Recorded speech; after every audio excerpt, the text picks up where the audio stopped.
Hey, Commissioner. Now you can hear us. No, you can hear. I can't hear you. Is anybody saying anything? I got you on my phone. Can you hear us now? No, I can't hear y'all. I can't hear anybody online. I mean, I can't hear inside the room.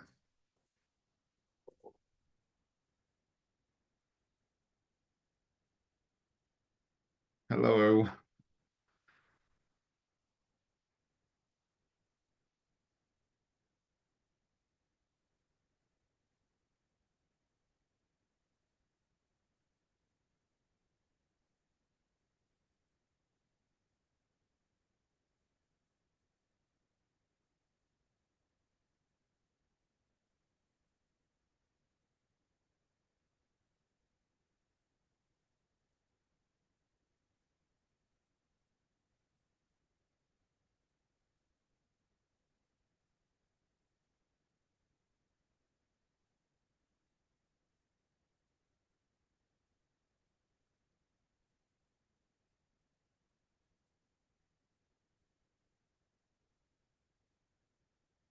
Hand went up.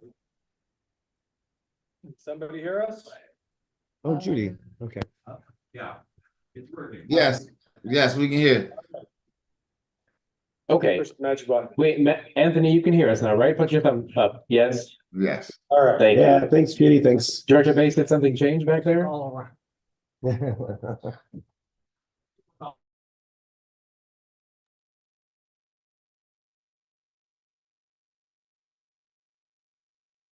It went back out.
Well, student, do you need a maybe pass up and down to USB connected? Do you have one? Why don't you test? Yeah. Here, why don't you test here? What else is in the backpack? Okay, we're back. Yeah. I can hear my desk. Anthony, can you hear us? I can hear y'all now. Of course, that's what I said. Oh.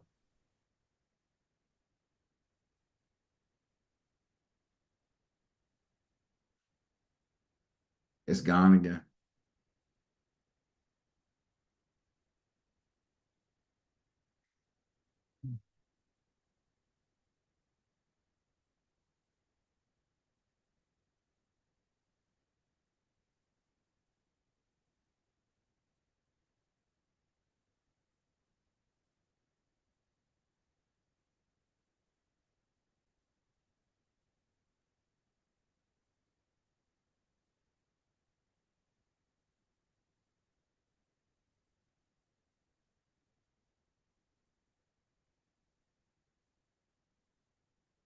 He's ready. I'm ready. All right. You want me to come over there and sit down, or do you want me to? No, we'll just bring it over. Anthony, one more test. Just make sure you can hear us. I can hear y'all. Okay, great. All right. So Karen, if you can just mute over there so we're not hearing the feedback.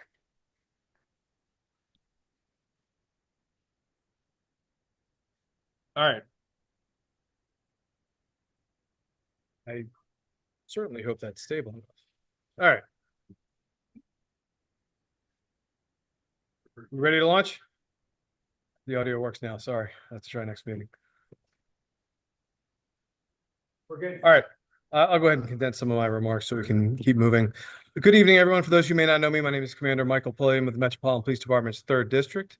The chief brought me on board in this assignment in October, so I'm still relatively new, but this is not my first time in 3D. Prior to having this assignment, I was the Midnight Field Commander, from which I managed all overnight operations for the agency, all of the chief's special crime reduction initiatives, such as the robbery suppression initiative, the Operation Atlas, were run by me under my office. And through the robbery suppression initiative, I became very familiar with U Street. We spent most of summer of 2023 and 2024 up here.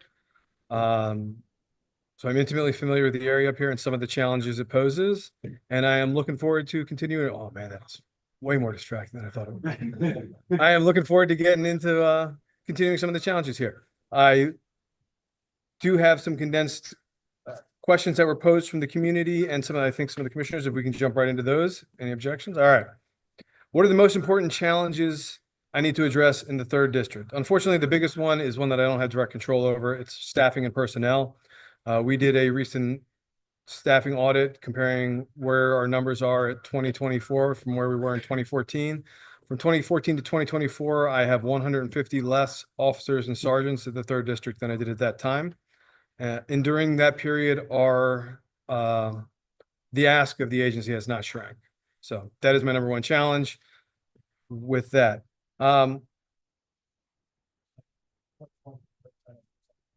It's about 33%. Somewhere right about a third. So we have a third less personnel here at the officer and sergeant level. The management level's roughly the same, but the actual on the ground personnel are much lower. Challenges I need to address it's engagement with our partner agencies. A lot of the challenges we're seeing here in 3D that are not directly crime related are problems that I'm not going to arrest our way out of. Bringing in partner agencies to DPW, DDOT, Department of Behavioral Health, Mental Health, Department of Health, out onto the streets and into the community is critical for us to have any lasting success in some of these spaces. And I really want to increase the engagement at my officer level. I have, depending on what officer shows up on your day, to your scene, there may be a wide difference in the response that the community gets. Throughout my career here, I think I've specialized in getting people to understand the mission and the expectations and getting them buy-in. When we first launched the Robbery Suppression Initiative under the chief, we had 35 people who were all drafted and mandated to be there. We started, nobody wanted to be there. We were able to quickly find ways to make it enticing, and within 2 months, it was all volunteer. So I hope to do that here. The more people I can get people to care about my mission and what matters to me and the community, the better results we get internally.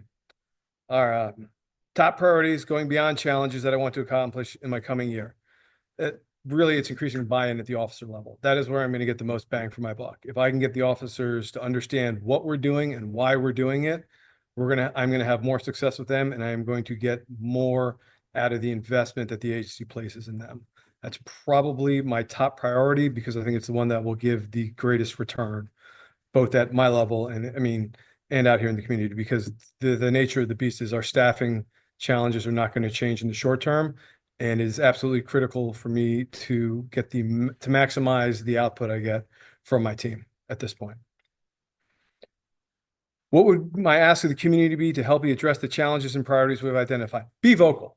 Don't settle for just accepting things as the way they are. Contact your council members, contact, the partner agencies. If people are not, contact me. If my officers are not providing the service I expect, let me know. It's me. I have a management team, but there's maybe 10 of us and I have 200 officers and officials. We're not out there on every scene. And while we've set clear expectations for what the team should be doing, if they don't meet those, it's important that we know about that. It's not always going to be punitive or disciplinary, but we can kind of explain to them, here's where the shortcoming is, and here's the effect of it in the community, on these people's lives and situations like that. So feedback for us, please don't, if it's critical, you're not going to hurt my feelings. You will not hurt my feelings. What we're going to do is take that and do what we can to improve the service that we provide. but be vocal to our other partner agencies too when they fall short. It's it is always it is always a challenge. Sometimes it's been much better recently. Getting some of our partner agencies actually come out. The mayor has put a lot of the great things together. We work very closely with our MOKers in their office. We I've talked about the T Street Task Force, which we're probably gonna have to rename. It's not really just T Street anymore. But through the multi-agency nightlife task force, the multi-agency walks we have when we have everybody, all the different agencies come out and address issues with an area. It is happening. We are making a difference, but it always helps if the community is giving the feedback that this is what we want to see in our community rather than me. All right. Additional 7th and T Street concerns. How would I describe the problem at 7th T? Systematic and driven by addiction. We do see narcotic sales and things like that out there. The majority of impact that people complain about out there are people who are addicted to narcotics who are out there, because the reality is there is a place for everyone in DC. Anybody who can abide by rules will have a bed and a place to sleep in the city. It's just people who are at that stage of addiction generally can't abide by shelter rules or programs and things like that. We've done some good work on some of the dealers, through our multi-agency partners, we were able to get of course, I can't think of the address, 635 T Street, 631 T Street. That property is now completely vacant and boarded up, secured. I checked on it this morning.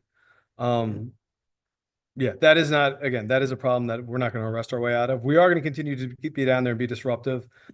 I think that the area looks significantly better, especially on the 700 block of T Street by the school, than it did when we showed up. We're going to try to continue those efforts and expand those down 7th Street. Now, real success in that area is going to require buy-in from a lot of partners. So we are advocating for that and pushing for that. And we've had an extensive series of meetings this week on that. Hopefully that momentum continues. Can we do more to deter drug users? Can MPD do more to deter drug users, sellers from gathering right across the street from the elementary school, especially when the weather gets warm and these folks return the corner? Realistically, if we see people engaging in narcotic transactions and use, then we can take enforcement action. Generally, we no longer have vice units at the districts. We no longer have plainclothes or undercover capacity at the districts.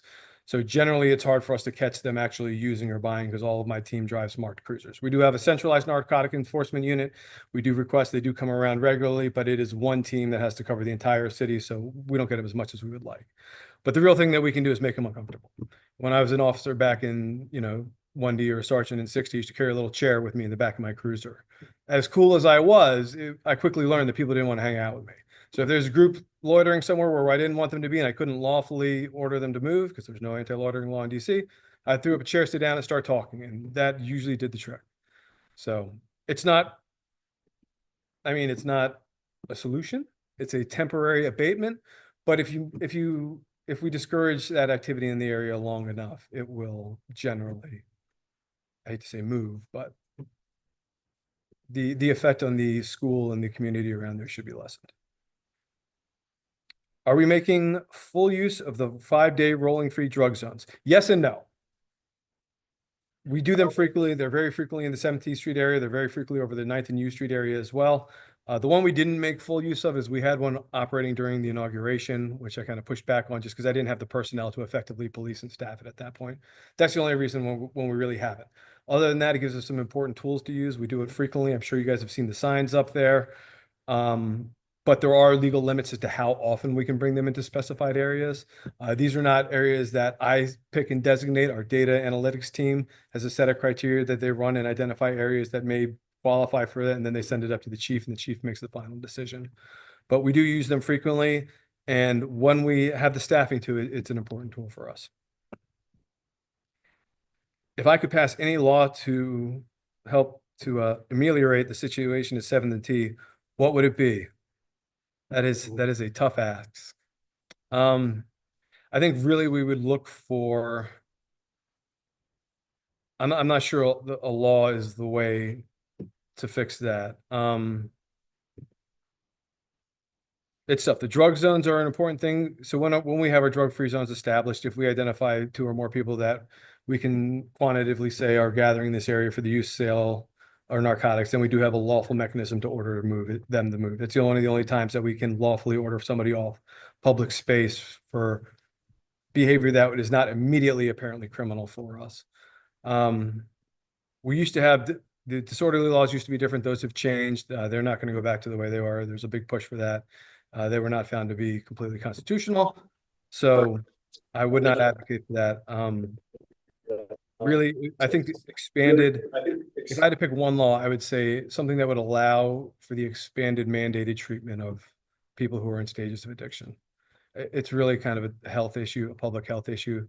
And at the where we are now, it is very, very difficult outside of a criminal, outside of people getting arrested and then being mandated into treatment programs. It is very difficult to place people and require they go to treatment programs, even if they're continuing down the road that is going to be dangerous and pose an imminent risk of death and serious bodily injury to themselves. We can't mandate them into programs.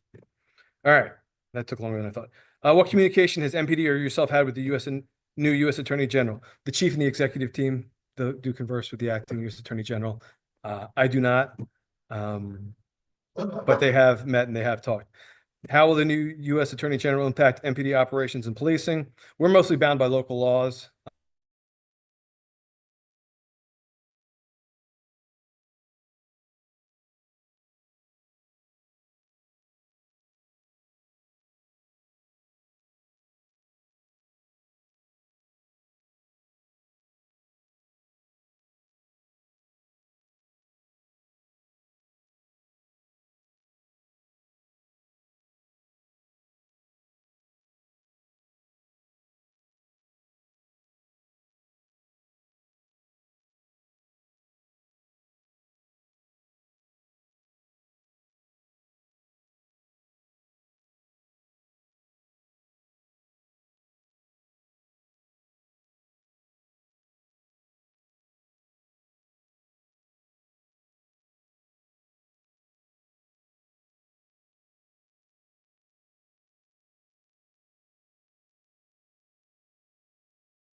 Yes.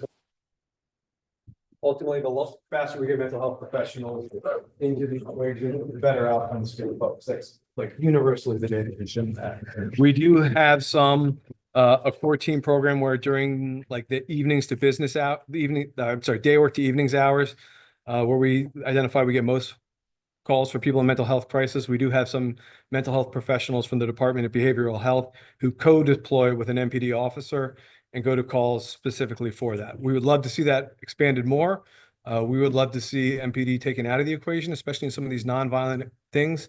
It's somewhere we're spending a lot of resources, and as our available pool of resources at MPD continues to shrink, it is something that the data has already shown that other people have better results handling.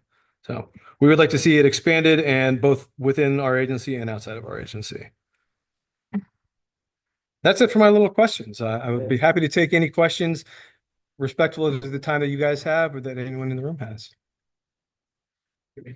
Sure. Actually, if Hello. I- I'm going to find out. Sorry. Turn it around. Peter, I do have a question.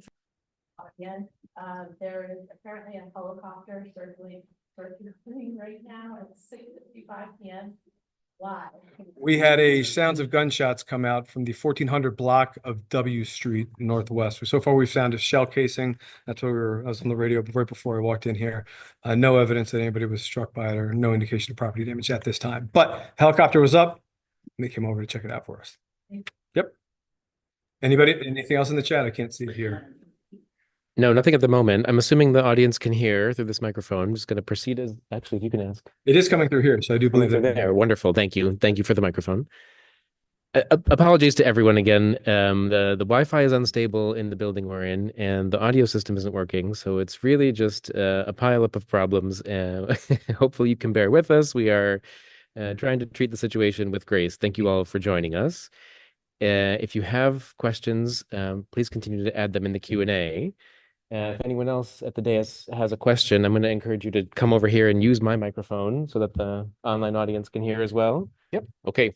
It's going to be a Lean in. Oh, sure. The question for the commander is, when you think about recruitment being a challenge, and when you think about the need to hire so many MPD officers, what are you identifying as the biggest challenges to recruitment and onboarding? That there are a whole lot of law enforcement agencies vying for the same pool of candidates. There's a whole lot of competition right now. And in DC, we have some of the higher standards nationally, which I think is important. It brings a certain level of professionalism to people that we are hiring, but it does make it tough to compete at some level with some of those other agencies. And, other more rural agencies have benefits that we necessarily don't have, like take-home cruisers and things like that. So it's the applicable pool of candidates, tapping into them. Now, we've gotten some great success with like the bonuses. I'm sure that everyone has seen has been advertised. The hiring bonuses and the retention bonuses have brought in people for us. But we have a whole division worked up on recruiting to try and bolster the numbers as much as we can. We're headed in the right direction. For the first time in a while, we are actually growing, not by a whole lot, but we are hiring more than are currently retiring, separating. Question for me. My district is adjacent to Meridian Hill Park, includes the park itself, actually. And maybe 6 months or so ago in the fall, late summer, I teamed up with Lieutenant Washington and we did a safety walk, and we invited the U.S. Park Police to join, which they did send a representative. And I was struck by the fact that the MPD contingent and the U.S. Park Police contingent had never seen each other or met each other. They had no interface, and I have to suspect they haven't seen each other since. Which is partially my fault for not making the safety walk a routine thing. But I was a little bit unnerved that there didn't seem to be a formal interagency, I don't know, liaison that goes on, especially for policing in and around the park. That's the biggest NPS property in our commission area. Obviously, there are many others around the district. So can you speak a little bit to what that relationship is like? Sure. Is that something where it's just like a management level relationship and it's not a tactical? So yeah, as you go higher, we work much closer with them. Sure. If I was to call the lieutenant out there, Mike Johnson and I know each other very well. We've worked together for years. The challenge for that is that, the park police deploy out of their Anacostia station, and they have a large area of coverage in Maryland, DC, and Virginia. So on any given day, the officers who are manning those posts change. And when we request them to come out, they usually do come out, but it's no guarantee that we've got somebody we've worked with. When you go above the officer level, usually the sergeants are more assigned to sectors and things like that. And when you go up to like the station commanders and things like that, then at least at our level, we've worked with them and we coordinate with them regularly. At the officer level, it may be less frequent because just, depending on the shift that they're currently on, the days off, there's a lot of more instability in that ranks. Sure, but would it be fair to say that, if MPD is pursuing someone on foot and they go into the park, there's sort of a bright line rule there where like, oh no, we can't follow. Now we have to call U.S. Park Police, and there's not a routinizing We will interaction. absolutely chase them through the park. Oh, right. Okay. Yes. I mean, Usually it's the other way around. Usually park police chases them out. But again, Sure. we do work closely like that in real time. Our real-time crime center does great integration between not only us, because there's like 40 some partner agencies we have in the city, but usually park police, U.S. Capitol Police, the FBI police down where they have their jurisdiction, Secret Service, MART units. We all coordinate very closely, and there you would not see nowhere indeed. We would not, aside from maybe like the White House, like you wouldn't see my officers stopping at a boundary line if we're in pursuit of a felony suspect. Right. Okay. Thank you, Commissioner Sycamore. I've got Zoom up, so Fine. thank you so much for coming. I know you guys are really short on staff. I have noticed that you guys have officers stationed almost always 24/7 at Whole Foods, right over here on the corner of W and Florida. Is there a reason behind that? I feel like they might be even more beneficial out in the community since Whole Foods is owned by Amazon and has So- tons of money? So those are not on-duty personnel at the third district. MPD has a program that is a part-time program where certain businesses, not like ABC, ABCA controlled or liquor establishments, can hire MPD officers off-duty. They come in part-time, they do bring their uniform and their cruisers as long as they're approved by the agency, and they are being compensated by that employer. So that's a part-time job. That officer is not on duty per MPD standards. However, by law, they are required that should they have something happen outside of the store or something like that while they're working for the store, they are still required to take the same police action as if they were on duty within the third district. A few questions from the audience, and I'll roll two together, which are maybe sort of questions about nuisances, let's say, but one is to do with enforcement for false plates. I know there was a bill in council recently about false tags and other driving and parking related scofflaws, as the questioner asks it. But I'm going to expand that a little bit more to, I think we all as commissioners receive a lot of complaints about, very loud mufflers in the middle of the night and drag racing and, certainly fake tags. What's sort of your perspective on those? How can we best channel those to you, especially when it's repeated activity? I mean, it's such a, compared to gunshots and helicopters, obviously it's lower on the totem pole, but it's something that bothers our residents all the time. I mean, we have a few famous false plates in our neighborhood that keep parking in the same places. We've called, we've put in tickets, and they haven't been towed. So just speak to that maybe all together. So repeated areas are easier for us to do. If we have a constant area, vehicles are showing up after nightlife hours or something and revving engines and drag racing, let us know. We can have a uniform officer come out there and at least deter that presence. The fake tags things is a challenge. We make a lot of arrests for that. It's a misdemeanor. There's not a huge penalty for it at this point. I think there is a bill before the council to kind of reassess how they look at that.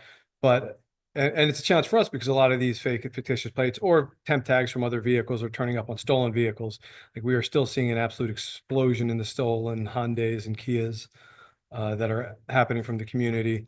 And it's challenging for us. A lot of times it is indicative of a stolen vehicle. When we try to stop them with a fake plate, they take off.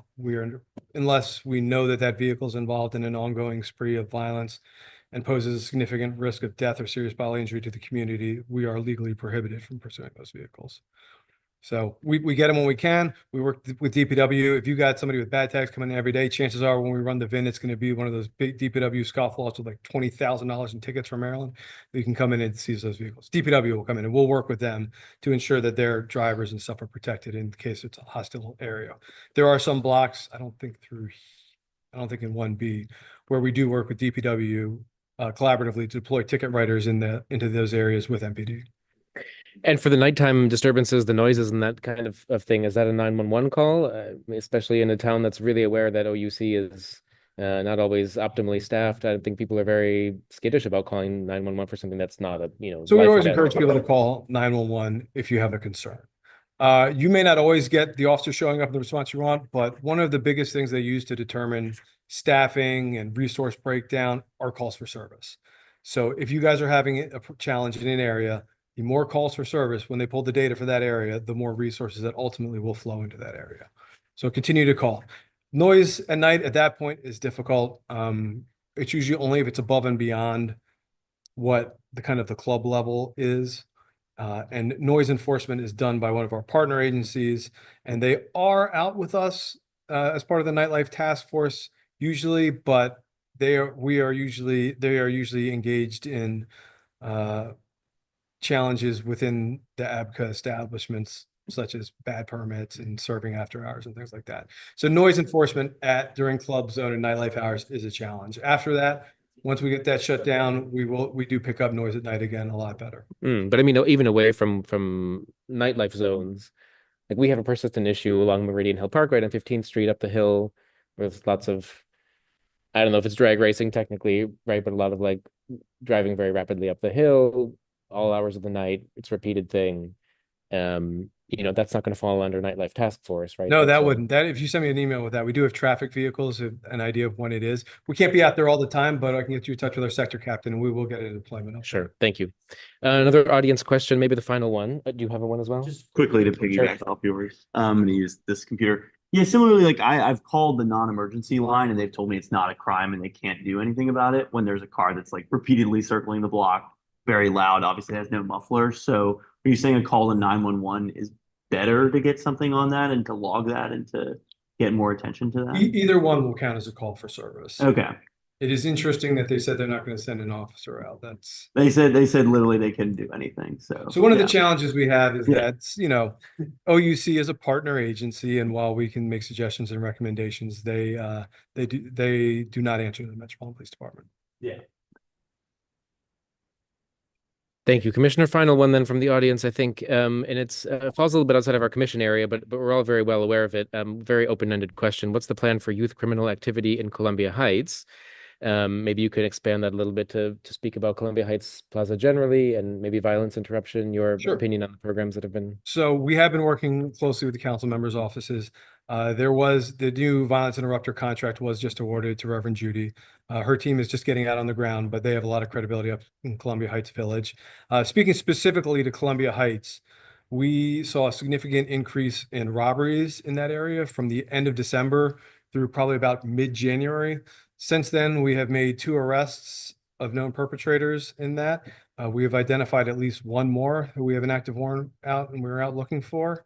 One was adult, 2 of them are juveniles. All of them have repeated extensive robbery histories. And since that, the crime has significantly dropped in that area.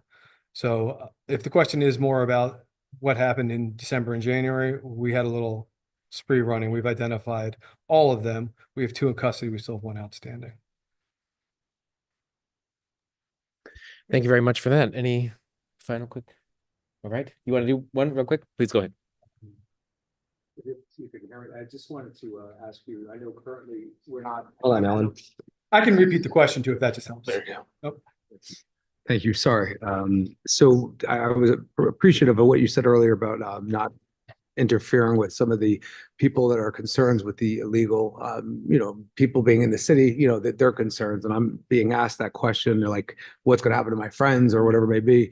And to your point, that was a great hearing what you said, but I also know Senator Mike Lee is in the trying to put some legislation through to get rid of DC home rule, and currently with the Republicans in both the House and the Senate. How would that change or possibly change the outcome, or how would it affect the DC Police Department, Metropolitan Police? Thank you. So our formation and our legal statute is under the Home Rule Act. We are employed and we work for the mayor. If they overturn the Home Rule Act, I'm not sure what that would look like for us. And even as it is, there have been some statement made about that they're going to conscript the Metropolitan Police Department. There is actually language in the law where in the case of a bona fide emergency, the president can conscript the Metropolitan Police Department for 48 hours to restore order to the city. However, even in that unlikely scenario, all officers are still bound by their legal obligations under local law on how we will perform and behave. But I will add that ICE is a federal agency, but we do not collaborate with them or work with them, but they do have concurrent jurisdiction in the city.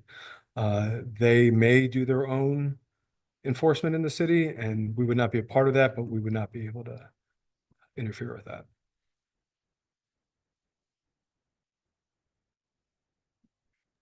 Okay. Thank you, Commander. Yes. All right. We're happy to welcome you here. Welcome to 3D. Thank you. Hope we see you again soon. If I can, I'll drop a card up here. Someone can share all my contact information with anyone.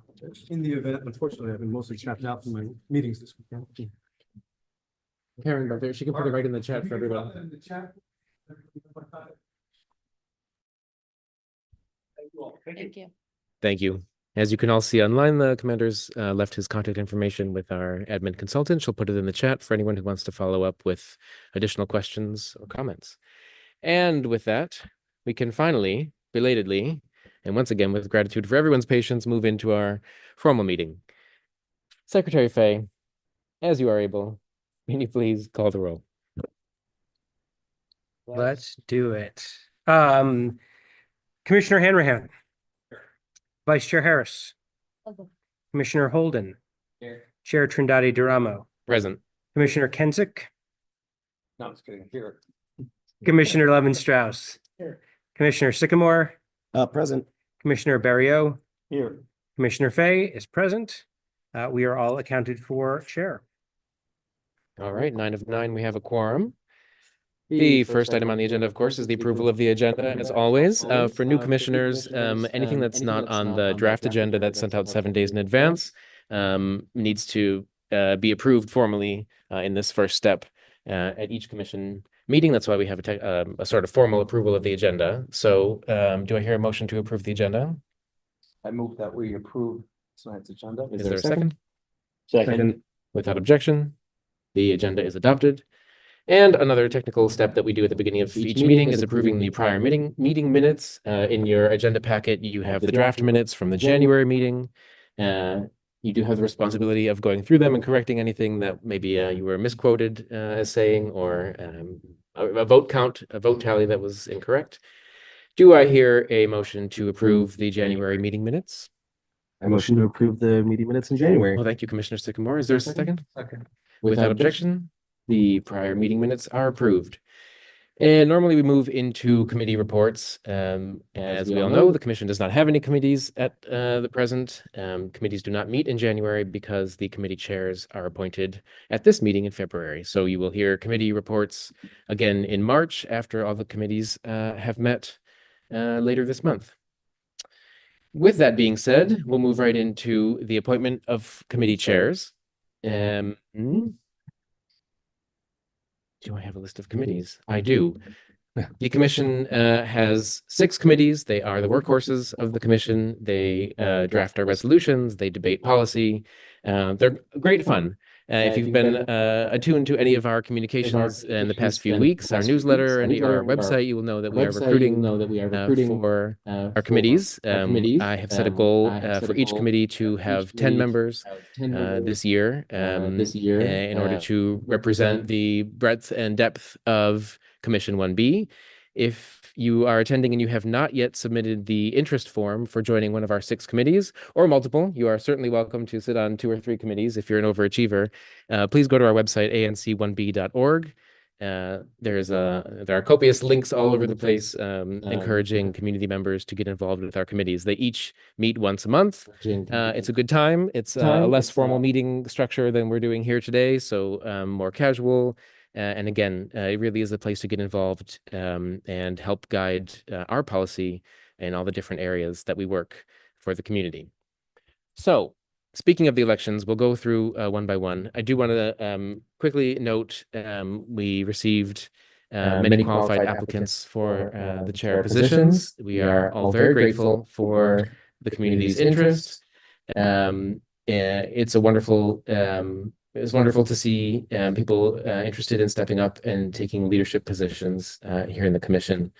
There is a sensation, I think, Sharon, if I can speak for my colleagues, but certainly my intuition has been that we should prefer to put commissioners as committee chairs at this time when we're trying to revitalize our committees. At the end of last term, to the fault of no one, but many of our committees, I think, had lost members, and some of their required duties that are very useful for the commission were starting to fall by the wayside. So we've had lots of internal conversations about how do we revitalize our committees and their work, and how do we represent a broader segment of our constituents. And I believe everyone on this team of commissioners is committed to those goals. And for that reason, I'm hoping that commissioners will step up as we are the most invested in a certain sense in the success of this commission and guide their committees to success this year. So while we did have qualified and passionate applicants from the community, I think it's our common sense that the commissioners are going to drive forward the revitalization of the committees And we are, of course, relying on committee members to walk with us in that project and join committees and participate very actively, represent your constituents, and work hard and help us really revitalize the work of 1B. We are going to be talking about community outreach initiatives throughout this meeting tonight. So please stay involved. And the commander's just come back for something he missed. And I encourage everyone, please stay involved. Each committee chair will have the power to appoint a vice chair on each committee. So I certainly hope that those community members who are interested in helping organize the work of the committees and driving their agendas forward will make themselves known as candidates for vice chairs. And I hope we can all row as one team, please, this year. With those remarks being said, I'll move right into a voting procedure. Again, to clarify, we'll go committee by committee. The executive committee of the commission will present nominations for each committee chair position. The executive committee this year will be nominating all of the qualified applicants, and then we'll move in a quick roll call vote for each. Oh, you know what? Let's do a show of hands vote for each without objection. I think it'll be best to move through this more quickly, especially since we're a bit delayed today. So without further ado, we'll begin, we'll go in alphabetical order. For the Committee on Alcoholic Beverage and Cannabis Regulations, the Executive Committee is putting forward 2 nominations. We have Karen Gall of SMD 1B05 and Stephen Hanrahan of SMD 1B09 are our nominees for the position. We'll move right into a voting procedure.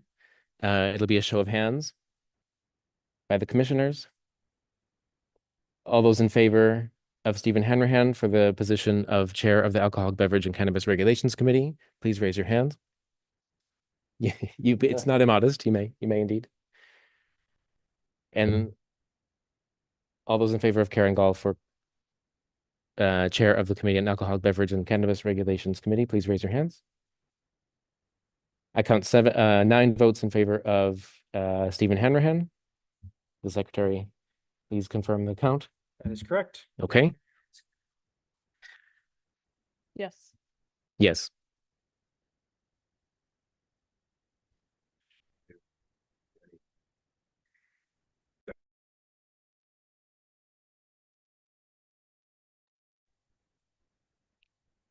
Okay, with that, Stephen Hanrahan has been duly elected the chair of the Committee on Alcoholic Beverage and Cannabis Regulations. Thank you. We'll proceed to the Committee on Community Engagement. The Executive Committee is forwarding 2 nominations, Karen Gall of SMD 1B05 and Jamie Sycamore of SMD 1B03. All those in favor of Jamie Sycamore for chair of the Committee on Community Engagement, please raise your hands. I count 9 commissioners in favor. All those in favor of Karen Gall for SMD excuse me, chair of Community Engagement. With the vote of 9 commissioners in favor, Jamie Sycamore has been elected chair of the Committee on Community Engagement. We'll proceed to the Committee on Economic Development. The Executive Committee is nominating 2, Karen Gall of SMD 1B05 and Matt Fay of SMD 1B01. All those in favor of Matt Fay for chair of the Committee on Economic Development, please raise your hands. I count 9 commissioners. All those in favor of Karen Gall. With 9 commissioners voting, Matt Fay has been elected the chair of the Committee on Economic Development. For the Committee on Public Safety, the Executive Committee has forwarded 3 nominations, Karen Gall of SMD 1B05, Leah Tribbett of SMD 1B08, and Francois Barrio of SMD 1B02.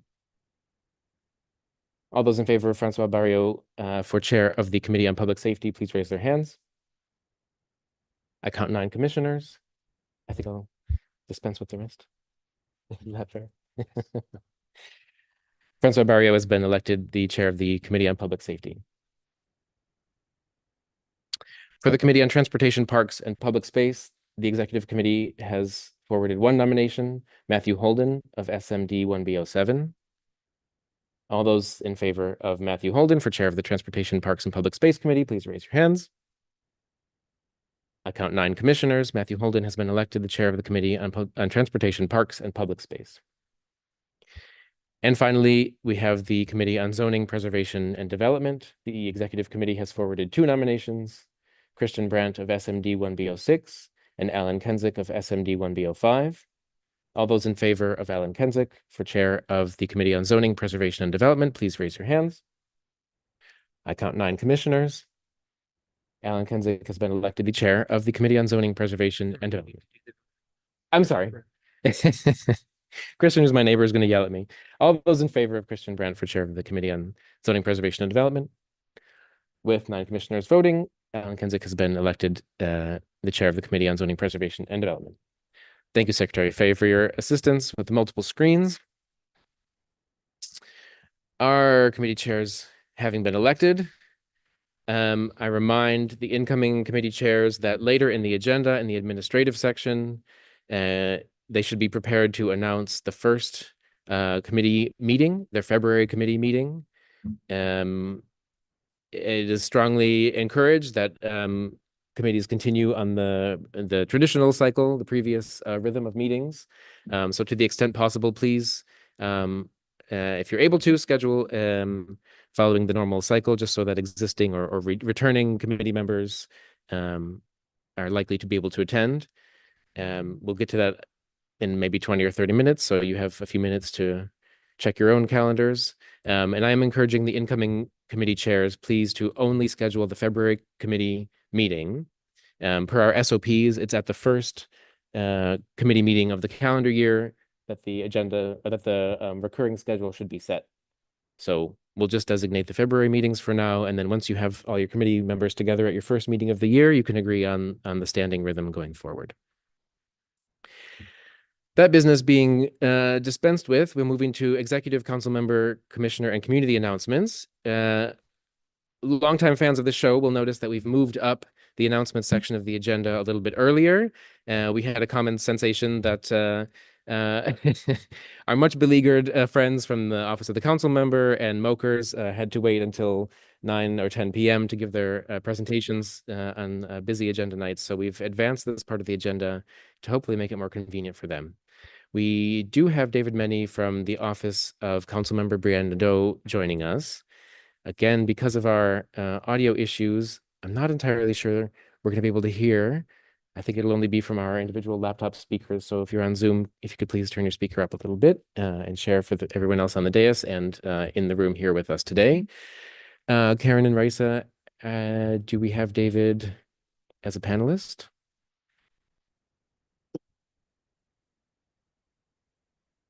His hand is up for ease of location. Hi, can everyone hear me? We can.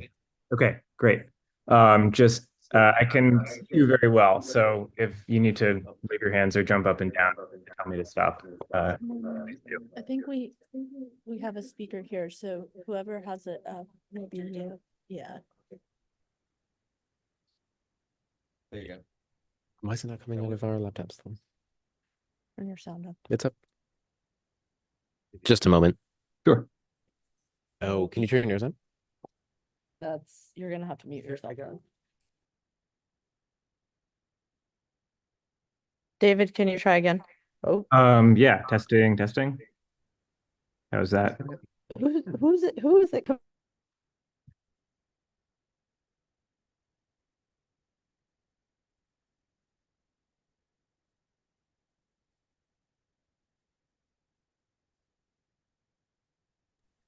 David, give it one more try. Hi, how's this? Let's go for it. It's the best we can manage today. Okay. I'll try and speak slow and clear.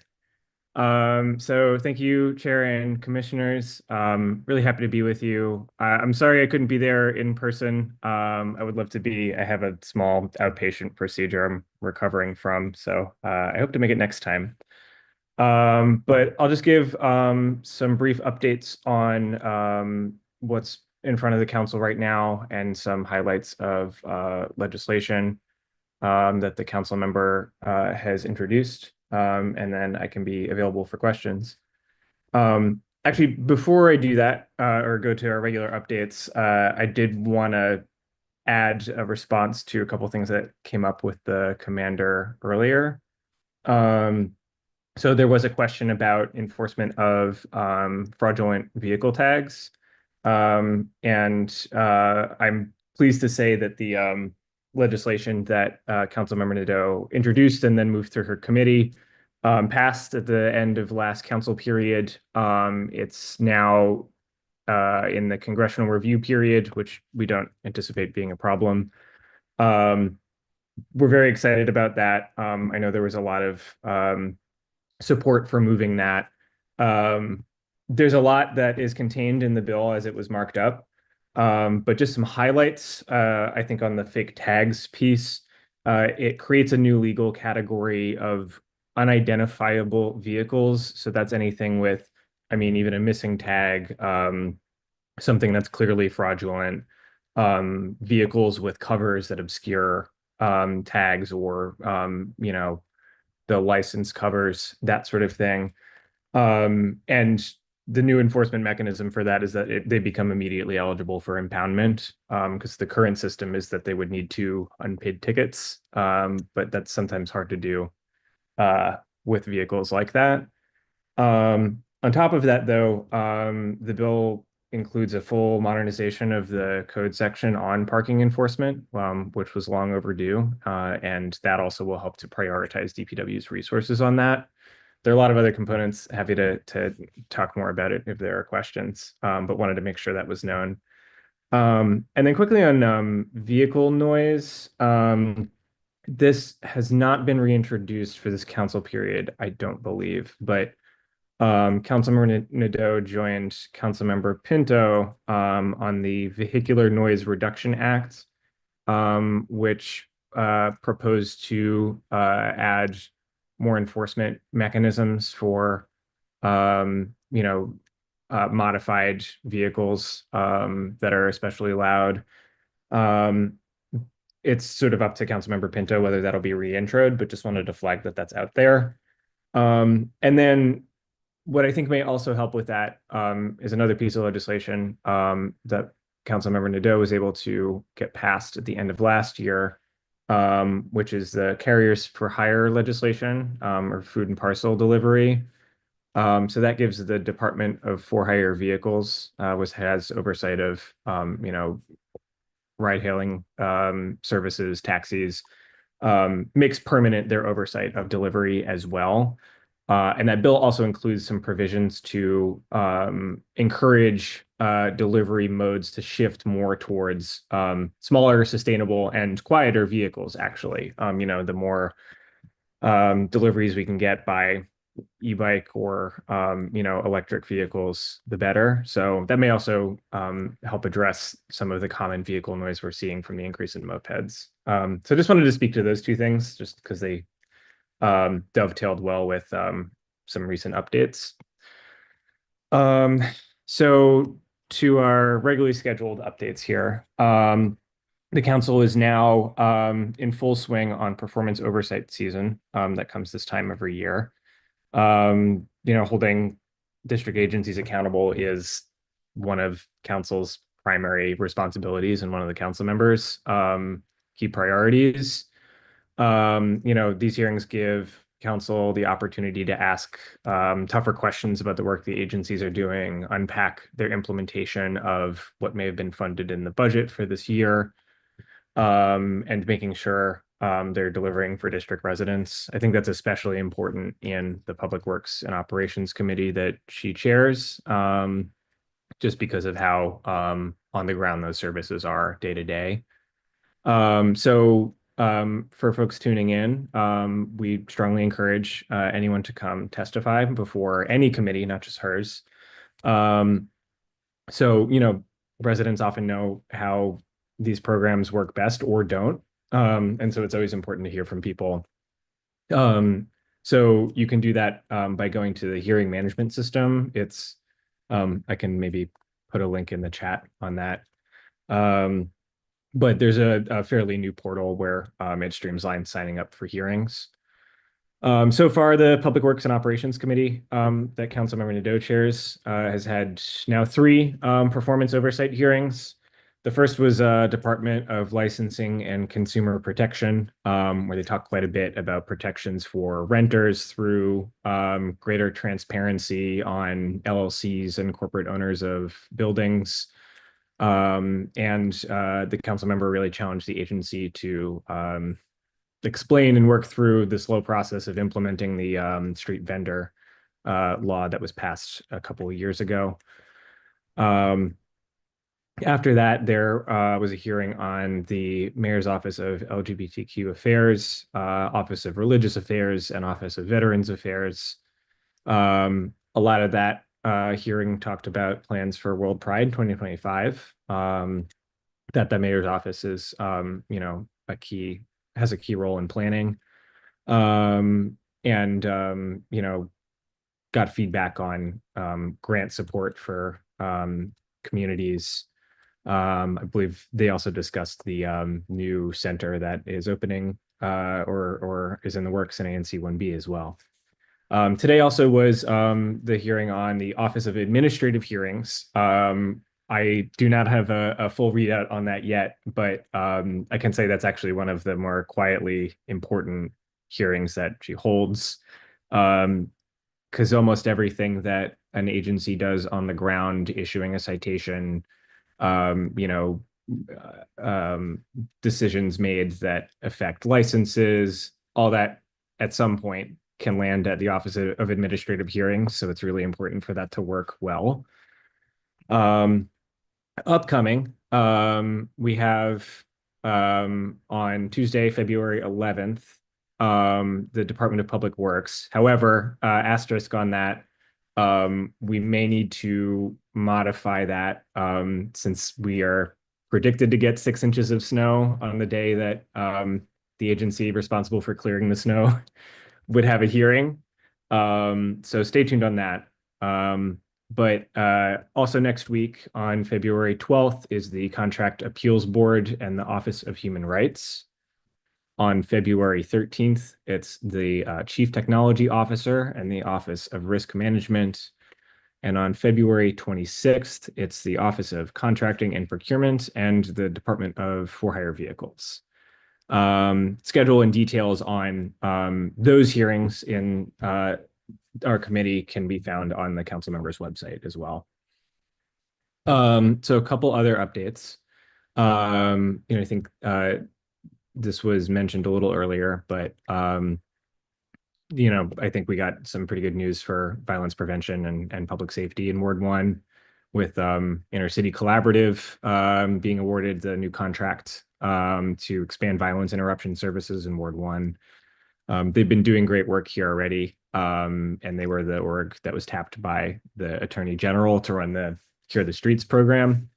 So they'll now have capacity to provide more comprehensive service in the community and continuing to work on de-escalation. This also gives them the opportunity to expand the geography of the work, which means adding LaDroit Park to the service area. So the council members been in regular communication with them, and we're excited about that work expanding now. And then let me see. Okay, 2 more updates. And they're on 2 pretty big pieces of legislation that folks may have heard about. First is casually referred to as the bottle bill. The full name is the Recycling, Refund, and Litter Reduction Amendment Act. This passes, the district would be the first state in 2 decades to implement a beverage container deposit bill. However, the council member has worked with some colleagues in the state of Maryland, and there's been a bill introduced there this year as well. So, the key issue here is pretty basic. The district has a pretty significant litter issue, and has a lot of beverage containers specifically ending up on the ground and in our waterways. This applies to more than just plastic bottles, but plastic bottles alone account for 60% of the weight of all the trash that we pull out of the Anacostia River.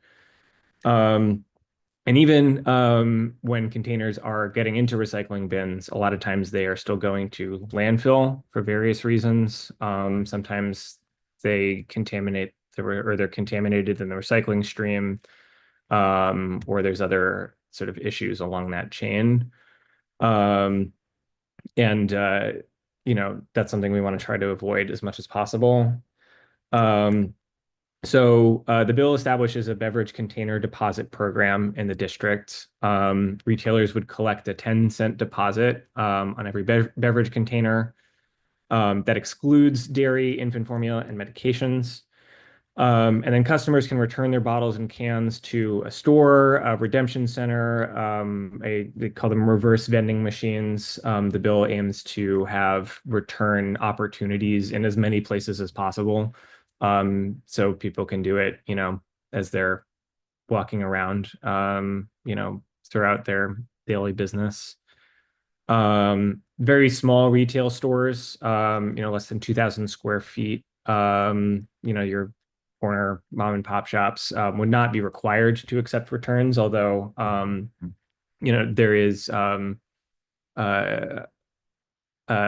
monetary return for businesses that can accept them. And then the whole program would be managed by a nonprofit established and funded by beverage distributors, and enforced by Department of Energy and Environment. There's a lot of excitement around this. There's 11 co-introducers on the council, joining Councilmember Nadeau. And these bottle bills have had a significant impact everywhere that they exist, increasing recycling rates and especially reducing overall litter. The facts are pretty clear on that. So finally, and I won't speak too long to this because a fellow commissioner will also be speaking to it, but the Neighborhood Management Authority Act of 2025 was introduced just last week. And this is a really keystone component of the U Street Safety Initiative that the council member had launched in 2022. One of the primary recommendations of that work that came out of the community engagement and focus group and research process is that the U Street area needs a place management entity. And so this is the proposal that has come out of that, of especially how we innovate on place management that helps coordinate government resources, promote public safety, public space maintenance in a way that really fits our neighborhoods, is more broadly representative, and nimble and impactful as well. So I think that's all we'll say on that now. I'll let the commissioner speak a little bit more about it later, but happy to answer questions on it. And I'll pass it back to you all. Thank you. Thank you very much. I'll actually lead off with a couple of questions just on the items that you were responding to the commander about. When does the impoundment of the vehicles under the new legislation come into effect? Are you saying like when the law is effective? Correct.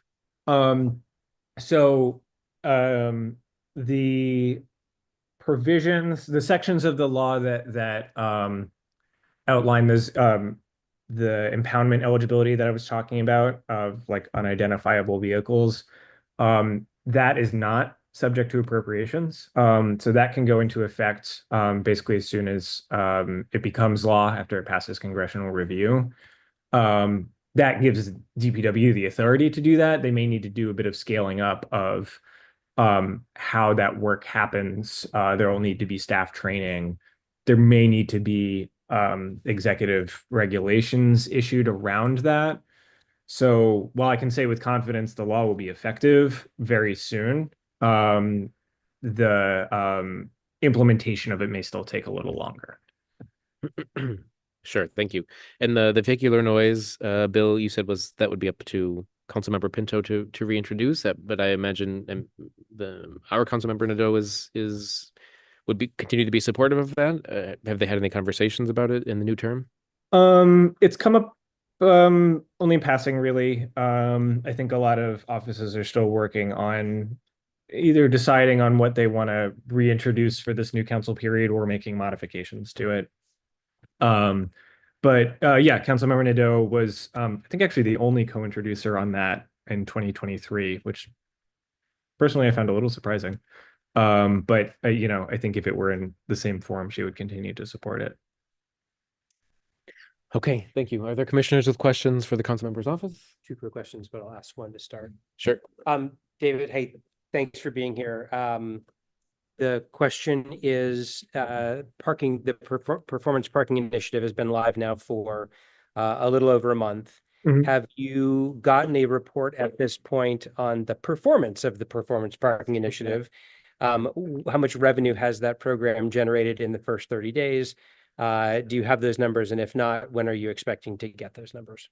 We have not gotten that readout yet. We actually do have some time scheduled with the program staff at DDOT for later this month. Their performance oversight hearing for Department of Transportation is also coming up. So we wanted to make sure they were able to get through that. But also, you know, have prompted Councilmember Allen to make sure that they do ask about how that implementation is going. So I wish I had more to provide right now. But you know, we should have some preliminary results, I think, fairly soon. And we'll Great. definitely share that. That sounds good. We'll stay on top of it, and it would be a great update to be able to provide, I think, at the March meeting. That seems reasonable to me as a timeline. Great. Thank you. Mhm. What's the second thing? There was, but I want to let somebody else ask Okay. a question. Commissioners with questions? It's you again. Okay. Second question is, as you think about the bottle bill, do you, well, I'm sure you do know because you know all these answers. What do Maryland and Virginia have in place for bottle deposits? So I will caveat this that the primary staff author of the bill is a colleague of mine who's now out on parental leave. So I don't want to get too ahead of my skis here. But I can say I don't believe that there's an existing program within the DMV right now. But as I think I mentioned, but maybe didn't kind of glossed over, a very similar bill was introduced in Maryland around the same time as ours in the district here. And Councilmember Nadeau has been, you know, in pretty close communication with the state legislatures there. Great, thanks. Commissioner Sycamore? Hello, David. Thank you so much.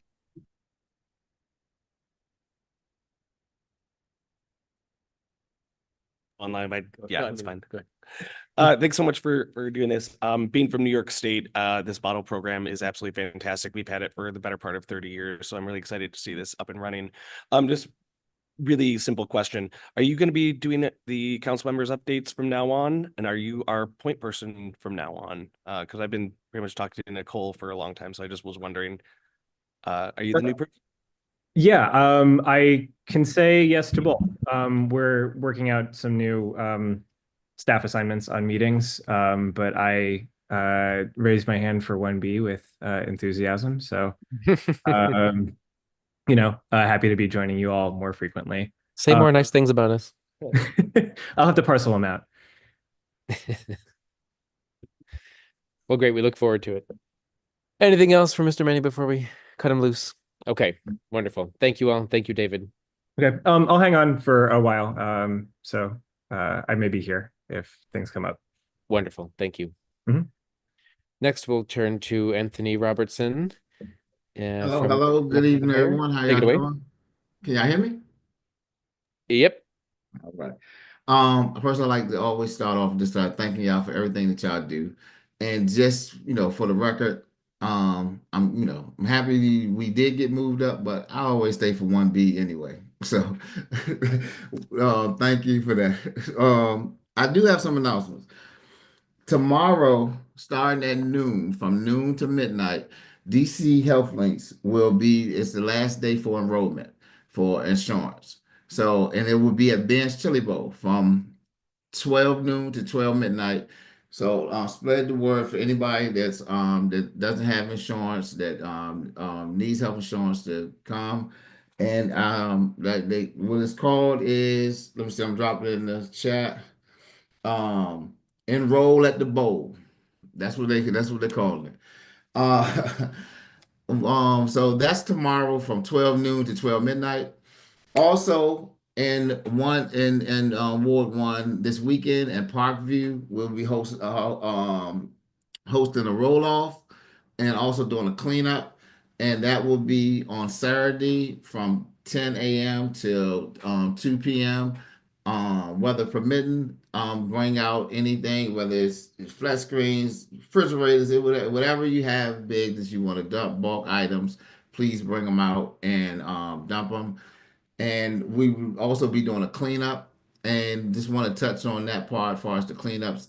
Anytime that we have an event in any part of the ward, what I will start doing is just promoting it for the whole ward instead of just that ANC.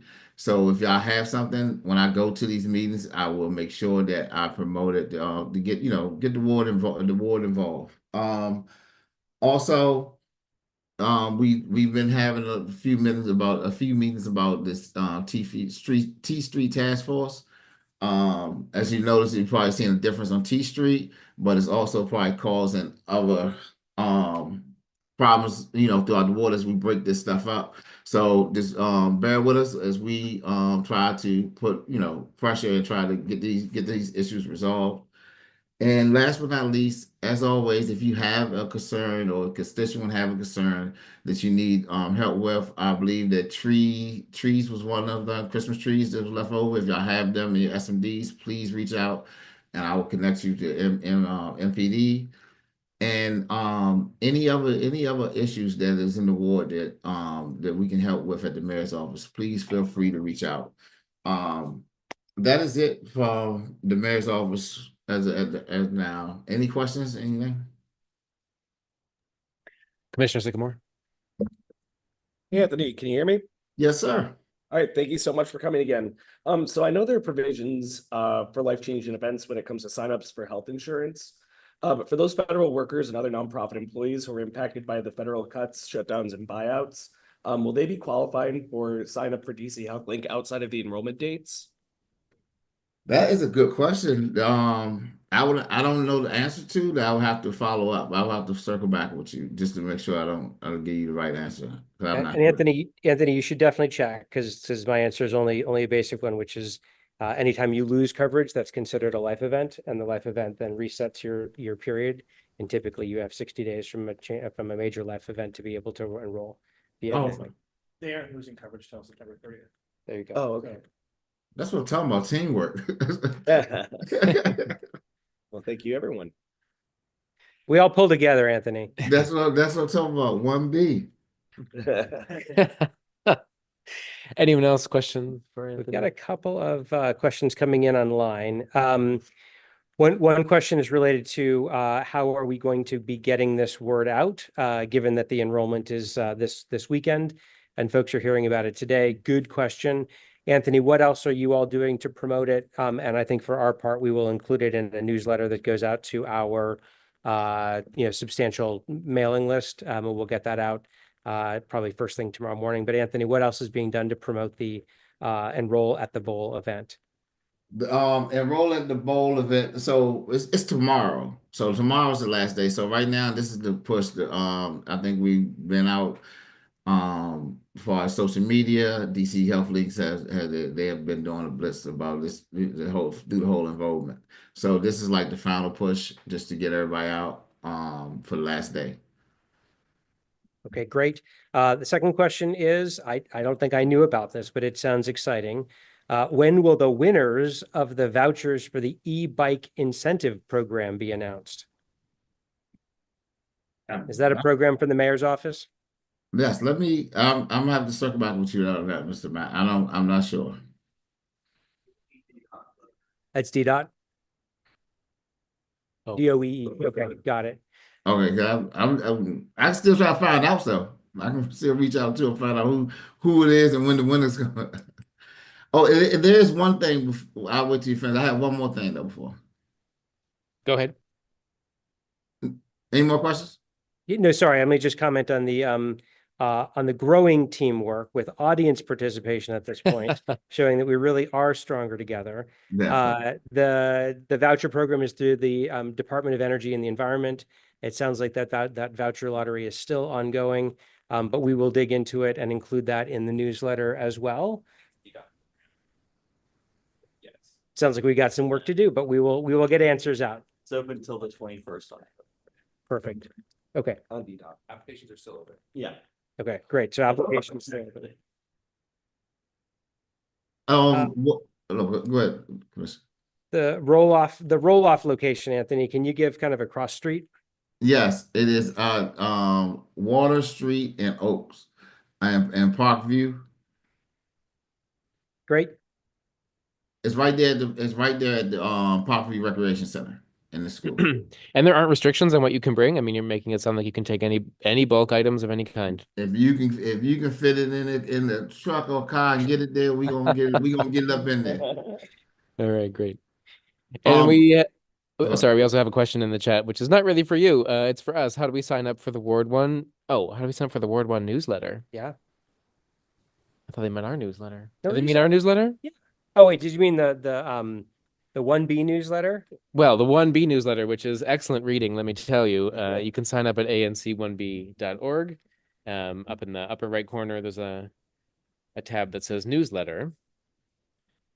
There'll be a link coming right now in the chat. The date for the roll-off again, Anthony? Saturday. And it is Saturday, the 8th at 10 a.m. to 2 p.m. And real quick, if I may, I'll be implementing something going forward. So now if we have unfortunately, if we do have a shooting or anything, I'm still going to contact that SMD, that commissioner, but I kind of find that it's probably that I should also just email all the commissioners in that ANC. So I still will contact the commissioner from that SMD, but I will also send everybody from 1B email that night. Just keeping everybody, the whole community updated, versus just sending it to the actual just to the commissioner. Yeah, Anthony, this is Commissioner Sycamore. I just wanted to say thank you so much. You've been really fantastic with doing that and keeping all of us updated when you were emailing me about and calling me and informing me about stuff that was going on in my SMD. So thank you so much. I just wanted to publicly acknowledge you for that. You've been fantastic. Thank you. No, thank you. Appreciate it. And so I will be doing that moving forward. And I definitely appreciate that, Commissioner.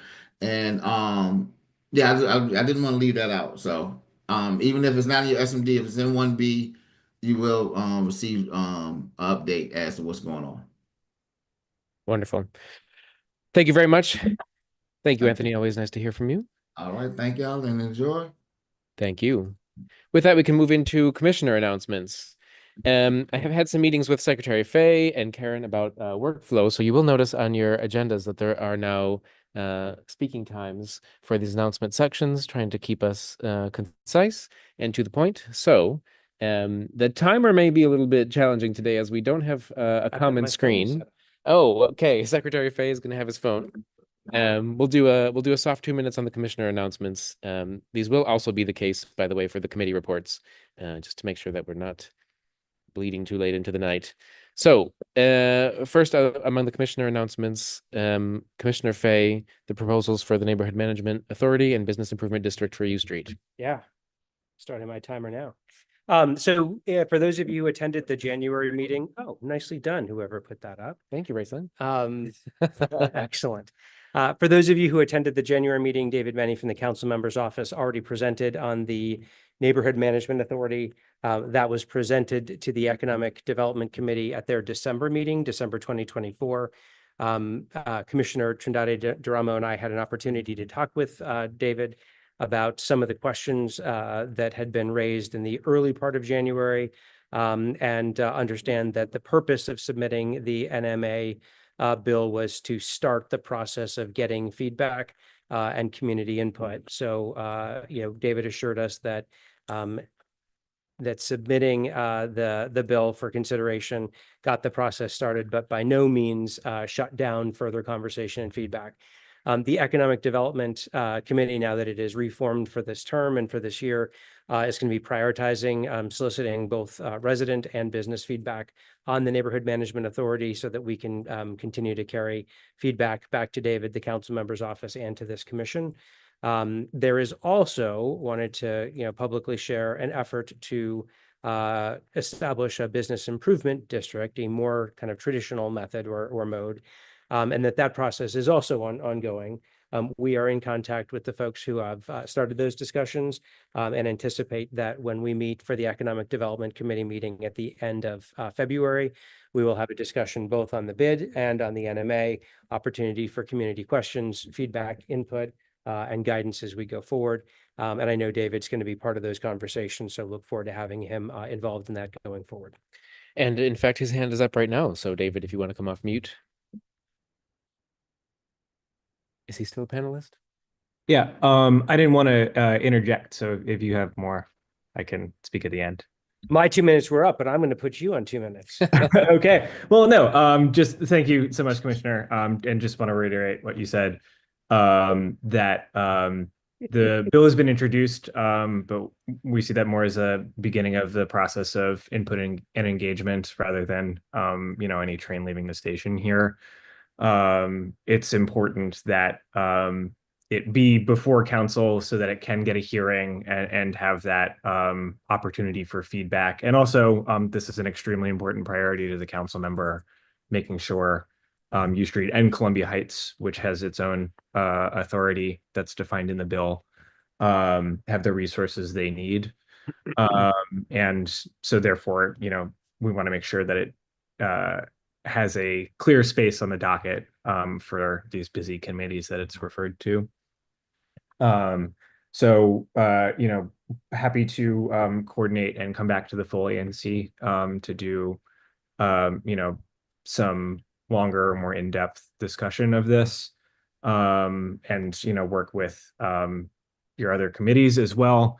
We want to be, broad and deep in the communications with the community on that. So just wanted to, put a finer point on that. And then I will also just mention that we're also in communication with, some of the folks who are exploring the prospects of what is sort of casually referred to, I guess, as a Shaw bid. But those have been, productive conversations, not really clashing, I would say. And actually, I think we're coming into some alignment on the geographic boundaries. And then as far as the different models go, the Neighborhood Management Authority legislation also has a process for basically incorporating a bid structure within it, as opposed to having it be competing organizations. So if there are property owners that choose to or elect to self-tax for that kind of purpose, that would be folded into the authority as opposed to being in competition. So those discussions continue. Wonderful. Thank you for that update. I think I really want to underscore this for all the commissioners here, that the Neighborhood Management Authority has the potential, I think, to be transformative for U Street. If you've ever asked yourself, why does Adams Morgan look so much nicer, or why do they have like paid staff out on the street, and why doesn't U Street have those things? Well, of course, it's the lack of some entity, whether it be a bid or an NMA, as now is being discussed. And it's wonderful that the council member's office is digging into this. I think there are still lots of debates to be had about the structure and the operations and the funding. So now is the time to get involved if that's of interest to you. If you haven't yet, I can share the text of the NMA legislation that was already introduced. The bill does cover the NMA for U Street as well as a separate NMA for Columbia Heights. It actually comes south a little bit into Commissioner Hanrahan's district into 1B. So, as a vehicle, those two NMAs are sort of linked. They're like twin NMAs. And so we are already in conversation also with Commissions 1A and 1E. And we're talking about holding some joint meetings, trying to keep everyone in lockstep on what we all want to see for our respective neighborhoods. So if this is of interest to you, a commissioner as a community member, the Economic Development Committee of Commission 1B is going to be taking the lead on this. As with all of our committee meetings, they're completely public. You don't have to sign up to be a voting member of the Economic Development Committee to participate. If you're really excited about this particular topic, please pay attention in our newsletter to when the committee's meeting. It'll have little agenda previews so you can see when the Neighborhood Management Authority is on the committee's agenda, and please feel free to join. Is there a question in the audience? Columbia Heights, one. It made me wonder how this new entity would work with or supersede the Main Streets organization. But I know Columbia Heights already has it. Thought that I remembered U Street having, but That's correct. The question, if I'm not sure the audience on Zoom can hear, is how would the new NMA sit alongside Main Street, the District Bridges program? And that's a question that we're actively exploring. I don't think we have a concise answer. It's something that's definitely on the docket for the Economic Development Committee. So I would take it there unless you want to say something really quickly.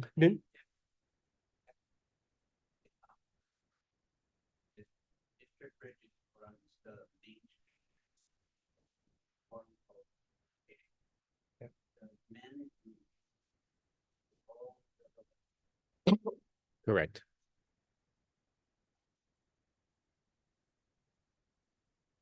Correct. And I think that's a big part of the conversation, right? Is what's the scope of the Neighborhood Management Authority? So what is it going to do? What is it going to potentially contract out to other entities that may be already doing part of this? And that was actually a part of the conversation that we had with David in mid-January. But that's the right question. And I think these are the types of questions and discussions that we all want to have. I think, and David, I'll speak for you. These are the types of questions and discussions that David wants to have, because at the end of the day, the neighbor, forget about the legislative component of it. Think about it actually working. It's going to work a lot better when people understand what it is and understand how it's going to work and what it's going to do and what it's not going to do. So that's exactly the kind of right line of questioning. And Patrick, sorry to cut you off, exactly the right kind of thinking. So we're going to create lots of opportunities for discussion and feedback on this. To the chair's point, this has the potential of being transformative for Greater U Street. It needs some kind of investment. I don't think anyone is saying that this solution A or solution B is best, but the idea of having something that is focused on placemaking is necessary and is going to be critical. I concur with that.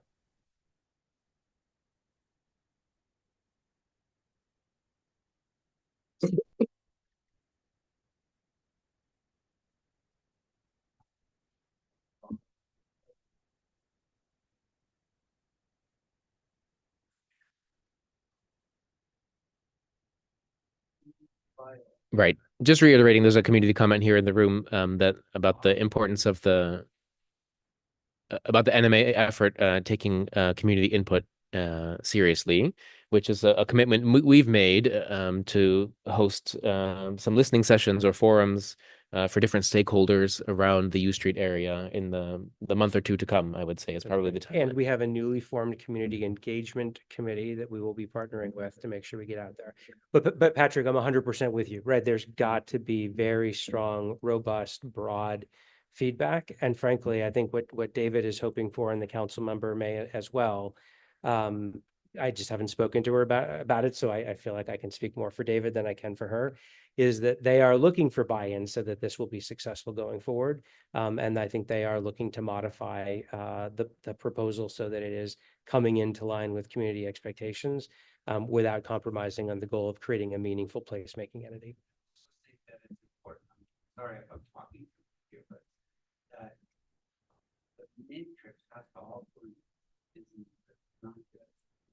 Has to include business. Yeah, has to include business. failing why it didn't take traction. Yep. And you realize about what's great for each street, but if the businesses and the owners of that property don't want to use it. So let's move to the next topic, because otherwise I worry we're gonna drag some, but thank you. Good inputs. We do have a couple questions in Zoom about this. One of them is, was it decided if there would be an ANC representative on the board of the NMA, which has been part of the proposal? The answer is yes. David, I don't know if you wanted to add any comment about that, because I know there was some discussion at the sort of latter stage. No, I mean, the easy answer is yes, there is a provision for an ANC appointed representative. Okay, wonderful. Okay. Yeah, and Also- we'll be announcing the date of the Economic Development Committee, which will be probably the first meeting, the public meeting we have on this. That will be the focus, is the placemaking entity. David I haven't invited David yet, and he hasn't accepted, but I suspect David is going to be there as well. So it'll be a good forum for discussion. He loves 1B. He does. Well, this is something I'll clear my calendar for. That's right. Thank you, Vice Chair, for responding in text to there's another Q&A, but I want to reiterate for everyone that we have made a commitment this year to putting much more content in our newsletter to do with the topics to be discussed at upcoming committee meetings. So if you are subscribed to the 1B newsletter, you will see when there's an Economic Development Committee meeting coming up, and there'll be a little agenda preview, and you'll see the Neighborhood Management Authority listed there, and that's a good cue for you to join the meeting and participate. I don't think I can add anything to chat or Q&A, but if somebody wouldn't mind adding a link to the council members homepage, there's also a link to sign up for her newsletter. Okay, we can do. Thank you. If we can, thank you, Karen. All set, moving on. Yep, you're next. The next announcement comes from me, lucky everyone else. A small note, I participated in a subcommittee roundtable in the council 2 months ago or so regarding the district government's collaboration with the National Park Service. As everyone is probably sick of hearing already, my district does include Meridian Hill Malcolm X Park, so this is an issue of keen interest to me. And Commissioner Kenzik, who's on the other side of the park and comes to every park cleanup. Hats off to him. Council member Fruman led this here roundtable, really. Unfortunately, he's no longer the chair of this subcommittee on recreation. But it was a productive conversation, and I know that Councilmember Fruman is staying plugged in because he is co-chairing an effort at the Federal City Council about systemic ways to approach the question of all the little NPS land owned in the district. Like not Rock Creek Park, obviously, but like I think a lot of us are familiar with the issue of the traffic triangles and circles that NPS owns but doesn't maintain terribly well. And so I just wanted to flag that this is there's a renewed effort, I think, among Federal City Council, the DC government, and hopefully NPS as a partner in addressing in a systematic way all these little land transfers. Of course, the RFK Stadium deal might be a good sign for potential collaboration, but we won't get our hopes up too much. I raise this also to point out that we did change the remit of our Transportation Committee a couple months ago. It's now the Transportation, Parks, and Public Space Committee. So all of this NPS material will now be in the purview of the TPPS Committee. Commissioner Holden, good luck to you. We'll be in touch shortly. That being said, we can move on to the next commissioner announcement. Commissioner Kenzik about the proposed text amendments to the RA1 zone. Do you want to come down here to the microphone? Do you? Oughtn't you? Sure. So basically, Patrick and I spoke, and I was joined both meetings for the RA1. RA1 really doesn't have any interaction or any effect on 1B in general. But the reason what RA1 is, it's a low moderate density zone, which allows single family detached as or semi-detached houses by right, and allows row houses, flats, 2 units, and small apartment buildings by special exception, which requires review and approval by the EZA. The reason why this was even brought up was because of people like ourselves, commissioners and residents at the Board of Zoning Adjustments and BZA hearings. So that's why they introduced this. Again, it doesn't really impact 1B as a whole, but it's good knowledge. And there is some points to it and to how it can help the area in terms of lower density uses such as row houses and flats and small adjustments to 4 units less by right, no approval by the BZA required. There is many more information on that. What I would say is in case of time and everything else, I have the information, some cliff notes I can give to anyone that's interested, and also the information to the OP as well. So if you'd like to send me an email 1B05, if you could drop that in the chat, Karen, that'd be great. I'd be happy to lead you to talk more about this or lead you in the right direction. That's okay. I'm not sure what the change is that's being happening to this. They're just making modifications to the current structure of the RA1, which there's none in Berlin, actually, what 5 and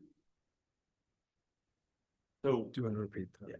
So RA1 would now allow for, sounds like, but then I was a little confused what would require BZA approval versus what would be by right. Well, this is coming from BZA directly. They sent me this. Sorry.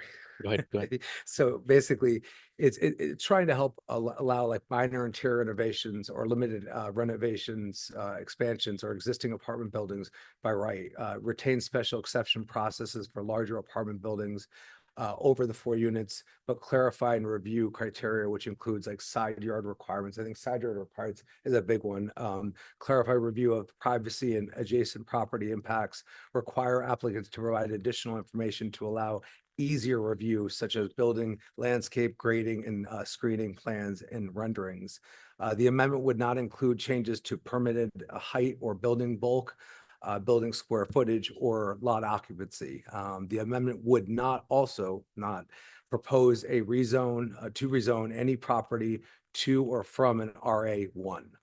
Does that answer your question? So there's no plan to change zoning in Ward 1 or 1. Not in 1B. Not in 1B, that's Yeah, correct. I was just curious, I mean, the rest of the districts don't matter. No, totally. But yeah, we don't have any of that. I know we're more dense here, yeah. And Commissioner Barry, I appreciate the follow-up. And again, I don't mind spending more time on this just due to. No, I can follow up after. Yes, I have some cliff notes for Thanks anyone. for the- Thank you, commissioners. Any questions on that? All right, we'll turn to Commissioner Barrio to talk about the T Street Task Force. Recent activity. You want to slide over here too? Sure. All right, Matt. Get out of here.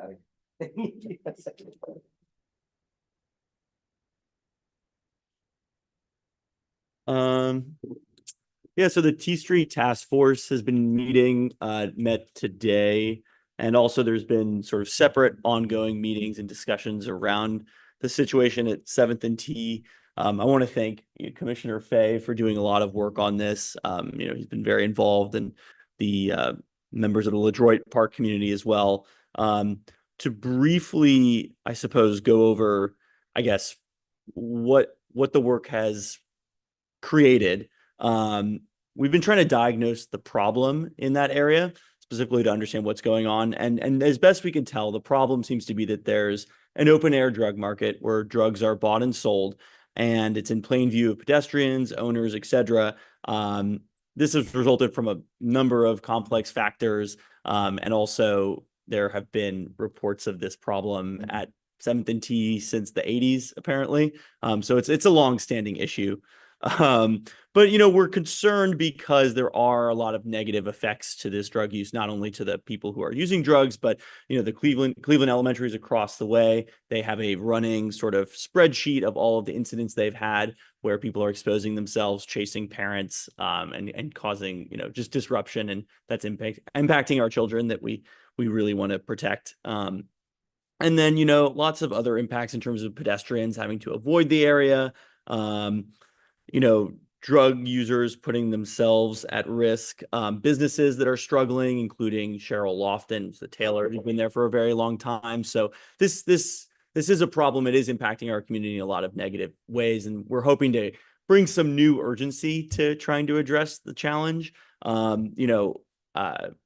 Commissioner Fay put together a list of great near-term action items that we're considering and that we're pursuing, as well as some other ideas that we've discussed. Some of the sort of more immediate ones that are not really tackling the underlying problem, establishing a no parking zone or barrier along the 1900 block of 7th Street, enforcing the settlement agreement with Shaw Howard Deli, which is a location that is commonly thought to be where people are buying and selling drugs, possibly within the business, and the business is not really doing a lot of work to prevent people from loitering outside, consuming alcoholic beverages, buying and selling drugs, things like that. We're looking into establishing safe passage, though it seems that was rejected in the past.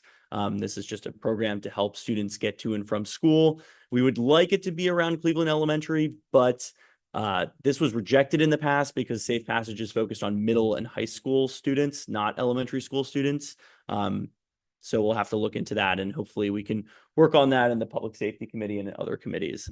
And, the last thing I'll say is that, we do want to look at how to tackle the underlying problem of drug addiction, which is obviously very difficult. But this, as the commander said, we're not going to arrest our way out of this problem. So hopefully we can work with HIPS, we can work with the city, we can work with the council member, because there really does need to be more work done to figure out how do we get these people drug treatment services, and what options need to be explored. Ultimately, legislation is probably going to be important for that with the city council members. So we want to start having those conversations and thinking about solutions. So that's just a very, I know there's a lot of information, but a brief overview, but would encourage people to come to the T Street Task Force meetings.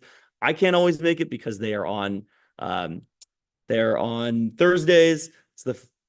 It's the first Thursday of every month at 2 p.m., which is during my workday. So I try to slide out of work and go to those, but would encourage people to get involved because we do have a lot of agencies really showing up, and having MOCR involved in the mayor has, I think, helped a lot. So hoping to make more progress in the future. All right. Thank you. I think just note on that, we don't generally put non-ANC events in our newsletter, and I don't like that fact. I think we could be much better messengers for other important things happening in our commission area. So let's make sure we touch base and get that over to the consultants and put that in our newsletter going forward and on our calendar on our website. Perfect. Commissioner Fay, the update on the comp plan rewrite process. I have traveled all the way there and Welcome back again.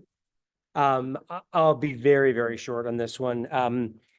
The Office of Planning hosted a conference call, WebEx, last Friday to kick off the pre-steps of the comp plan rewrite. So the comp plan itself was the original one was written back in 2005. There were some really interesting and slightly frightening pictures of the U Street corridor back then. And you can see just how much progress has been made over the last 20 years, which is great. We've got some more progress we're trying to achieve, but a lot has been done. And so they announced their framework and their process and the timeline. They are also looking to have a lot of community engagement and input on this next comp plan rewrite. They are planning to start that input process in March, April of this year. And the good news is that the comp plan discussions really fit well with the broader discussions that we'll be having around a placemaking entity, where you start to talk about what does this area look like as we go forward and what is required to help it move from point A to point B. So again, for folks who want to get involved, this commission itself is going to be very much involved in reaching out and seeking input and feedback. But we'll also be kicking off some of those early conversations in economic development in February going into March. And I will be doing my best to be broadcasting and then also working with public engagement to be able to put a whole lot of forums on the calendar with OP, maybe without OP, to make sure that we're getting a lot of feedback. Wonderful. Thank you. Any questions for Commissioner Fay? Okay. Seeing none, we'll move to community announcements. Also 2 minutes each being the general guideline, please. And number 1 is the Rock and Roll Marathon route overview. I believe the marathon is not exactly in 1B, but pretty close. So we, I believe, have a guest in the audience. Could you put your hand up if you're here to speak about the Rock and Roll Marathon? There we go. And backstage, could you please promote? Thank you.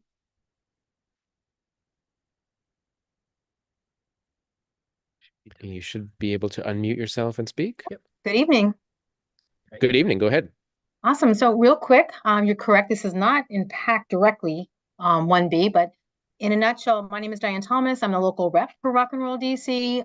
The 17th year that the St. Jude's Rock and Roll is running in DC. This is my 13th year with the event and probably the 13th year in front of you guys, or this commission. The event is Saturday, March 15th. So I really want your constituency to make note of that date. The closest street closure for you guys is going to be going to travel north and south for you guys, because the runners will be along Harvard Street, coming out of ANC 1C at 16th Street, going eastbound on Harvard all the way out of your ANC, I think around Sherman Avenue, and then it's going to continue on around Howard University down by the reservoir and out of your area. But it is a closure from about 8:30 a.m. is when you see the closure start till about 11:30. We get cleared out of there. You're going to see about 12,000 runners come through. Some of you may be familiar with it, have seen it in the past. All the closures are uploaded in Waze. I just thought it was important to get in front of you guys, since it is it's an impactful closure when you're trying to going north or south, or for you guys north. And just thought it was important that we get back in front of you guys and let you know it's coming up. Wonderful. Thank you. If there's a link, maybe of the route map that you'd want to drop in the chat, we can put it out to everybody.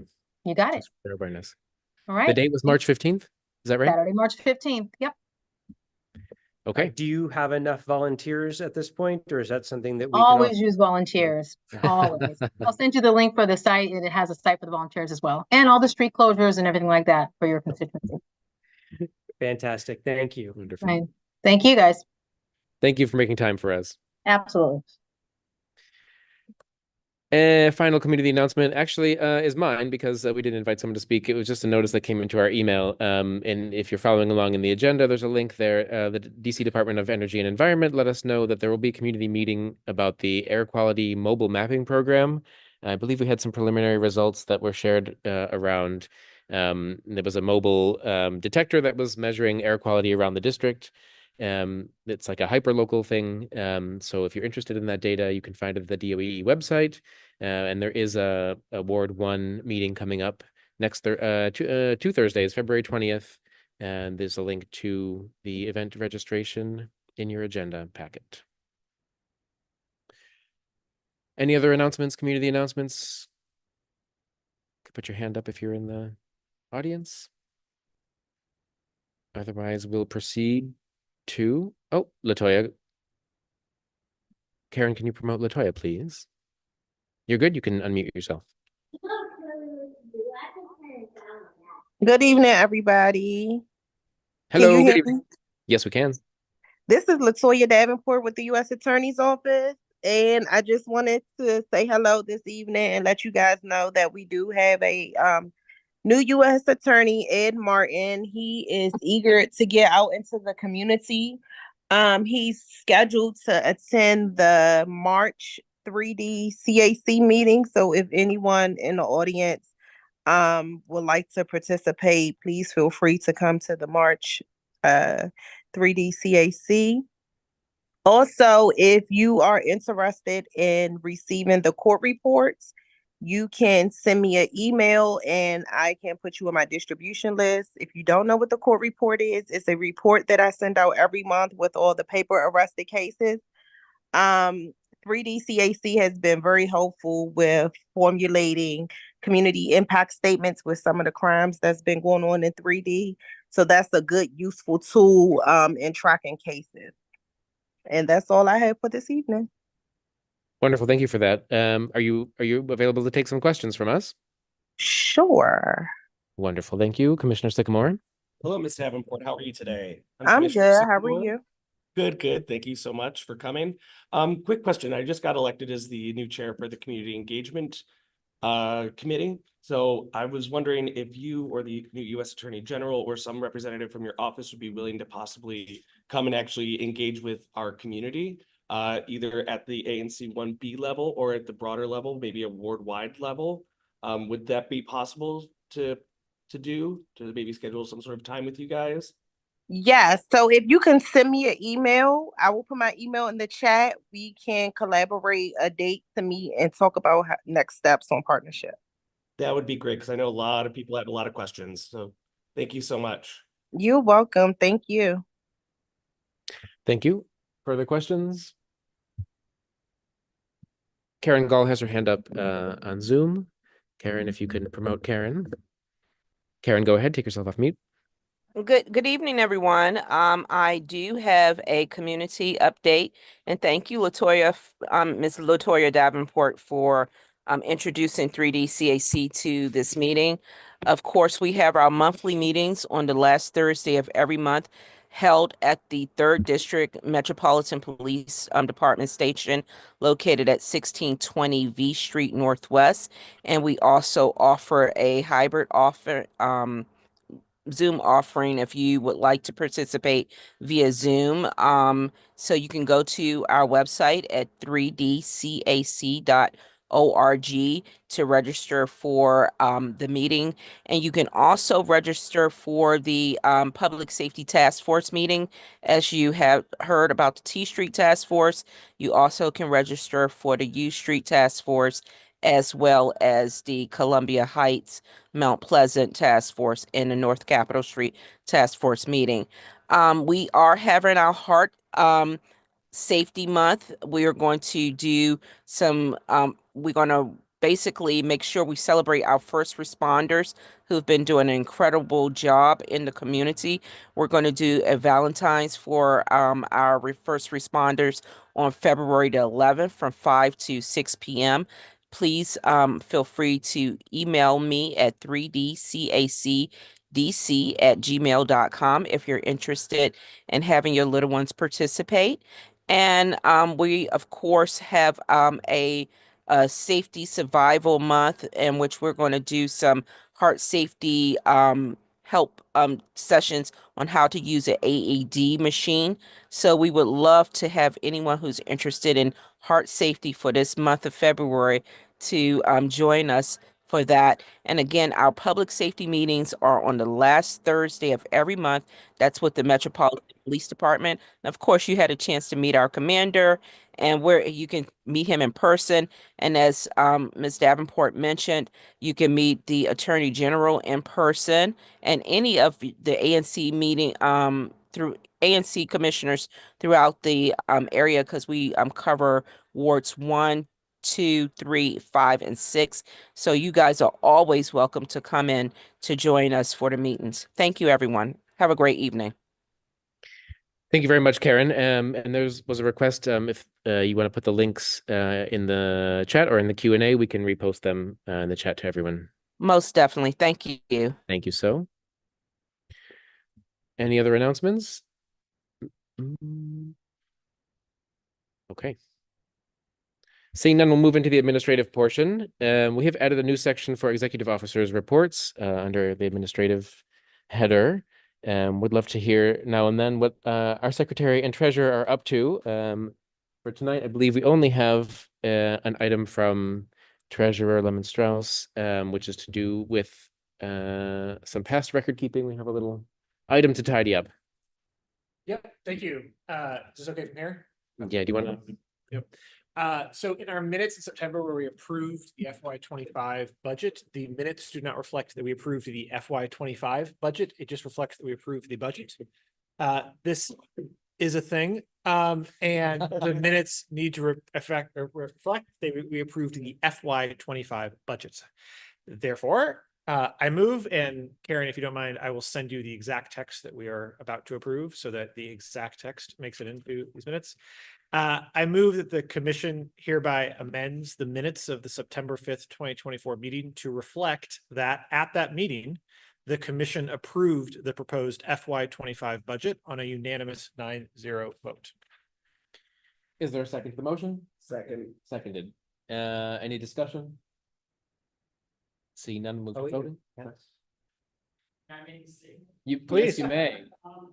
Say when you approve minutes in general, if you also approve the, when you're making that motion, if you approve that the secretary can make technical amendments, you won't have to approve a new set of the amendments when those changes are made. Save you all of this.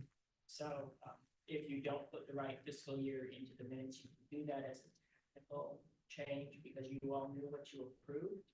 And the language does need to be there for the auditor when they check that work. And just trying to save you some work.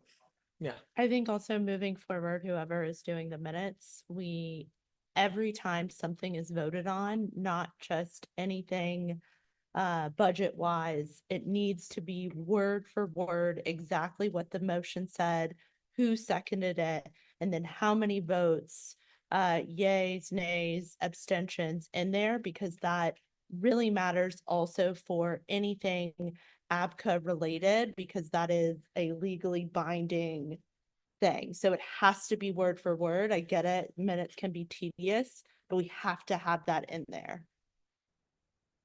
I ultimately am responsible for the minutes being super pristine and precise. I have a tremendous partner in that effort, and we will endeavor to deliver excellence. I do like, Ken, I like your kind of clarification. I think that given that this is a transition from a prior term of commissioners to a new term of commissioners, I like the formality of clarifying what the prior term had done. But we will strive and endeavor to make sure that our minutes are precise. And there is, believe it or not, a lot of pre-reading that goes on in the minutes before they get presented to all of you. So we'll set a high bar and hit it. Wonderful. With that, That's okay. That part's okay. That part's okay. Thank you. On that note, I'll just take a moment and give tremendous thanks to Secretary Fay, Treasurer Lemon Strauss. It has been there's been a learning curve situation going on, but we haven't faced it alone. It's been nice to be in company with you both. Picking up the treasurer's reins is not an easy activity, even when we have a wonderful former commissioner such as Santiago Lakatos to walk us through it. There are a lot of rules. Lots of phone calls, lots of Zooms, and not, I think we're on our feet. I think we're on our feet now. But I have tremendous confidence in you, and Secretary Fay, thank you for the website and the paperwork and everything we've been going through, and all of our meetings on the side to do the handover from secretary to secretary. It's been an honor. And in that vein, I do want to shout out, as I often do, Karen Lee, who is our wonderful, wonderful, incredibly organized, on top of everything, admin consultant. And I'm happy to announce that we are working to onboard Raisa Singh, who's behind the screen over there doing the Wizard of Oz duty today, who will be the outreach consultant starting soonish for the commission. We are very fortunate to have a budget that enables us to have help to keep the wheels on and produce a beautiful website and a newsletter and gorgeous, impeccable minutes. So it's not without blood, sweat, and tears. And I really, really am deeply appreciative of them both. So please never leave. Your contract is eternal. so we have a motion and a second, but we've not voted. It's true. We haven't even voted. We moved on and glorified ourselves. The motion on the floor is I already archived it. Sorry. The official written text will be to Karen. It is to amend the previous minutes as stated previously. Has been seconded. All those in favor say aye. All opposed, nay. The ayes have it. The motion carries 8 yays, 0 nays, and 1 abstention. Moving on. I do have one admin item that I didn't put on the agenda, and that is an open invitation to everyone to suggest guest speakers. Today we had Commander Pulliam of the MPD. I think it was informative. I'm happy he was able to join us. We are meant to have a guest speaker each month at 6:30 before we meet at 7, of course, and take community Q&A. I think it's a lovely opportunity to bring people in, especially I feel people who work in like technically complex parts of DC government, ABCA, ZP, zoning and planning. So if there are community members with suggestions of guest speakers they'd like to see, please send it on in 1b@anc.dc.gov, and we'd be happy to slot them in sometime this year. Final administrative item is the promised announcement of committee meeting schedules. I hope the new committee chairs have been busy finding time on their schedules. So hopefully we can just go down the list and announce the date of the February meeting for each committee, beginning with the Committee on Alcoholic Beverage and Cannabis Regulations. Can you hear me? Yep. First committee meeting will be February the 19th at 7 p.m. Wonderful, thank you. And the Committee on Community Engagement, its first meeting ever. Oh, crazy. Inaugural meeting. If it's not in conflict with anybody, I'd say Wednesday, February 12th at 6 p.m. That works. Wonderful. Okay. The Committee on Economic Development. Thursday, February 20th at 7 p.m. Wonderful. The Committee on Public Safety. Can I speak? Can people hear me? Yeah, I can also repeat. Okay. The first meeting is going to be on Tuesday, February 18th. And then the subsequent meeting in March will be on March 18th, March 18th. But then we're going to revert back to the old schedule where it will be the second Tuesday of each month. So for this month and the next month, third Tuesday of the month of each month. But then after that, we're going back to the second Tuesday. Okay. What time? I believe 7 p.m. The Committee on Transportation, Parks, and Public Space. February 18th at 7 p.m. February 18th, 7 p.m. Thank you. And the Committee on Zoning Preservation and Development. Just because it's right around the corner, I'm gonna follow suit with what we asked, so we'll do Mondays at 6:30. I'm just gonna ask that the first meeting be on the 17th, because the 10th is literally 4 days away. Sure. But then thereafter, we will follow suit with the third Monday of every month.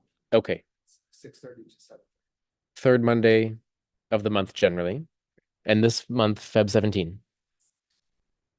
Okay. What time was that?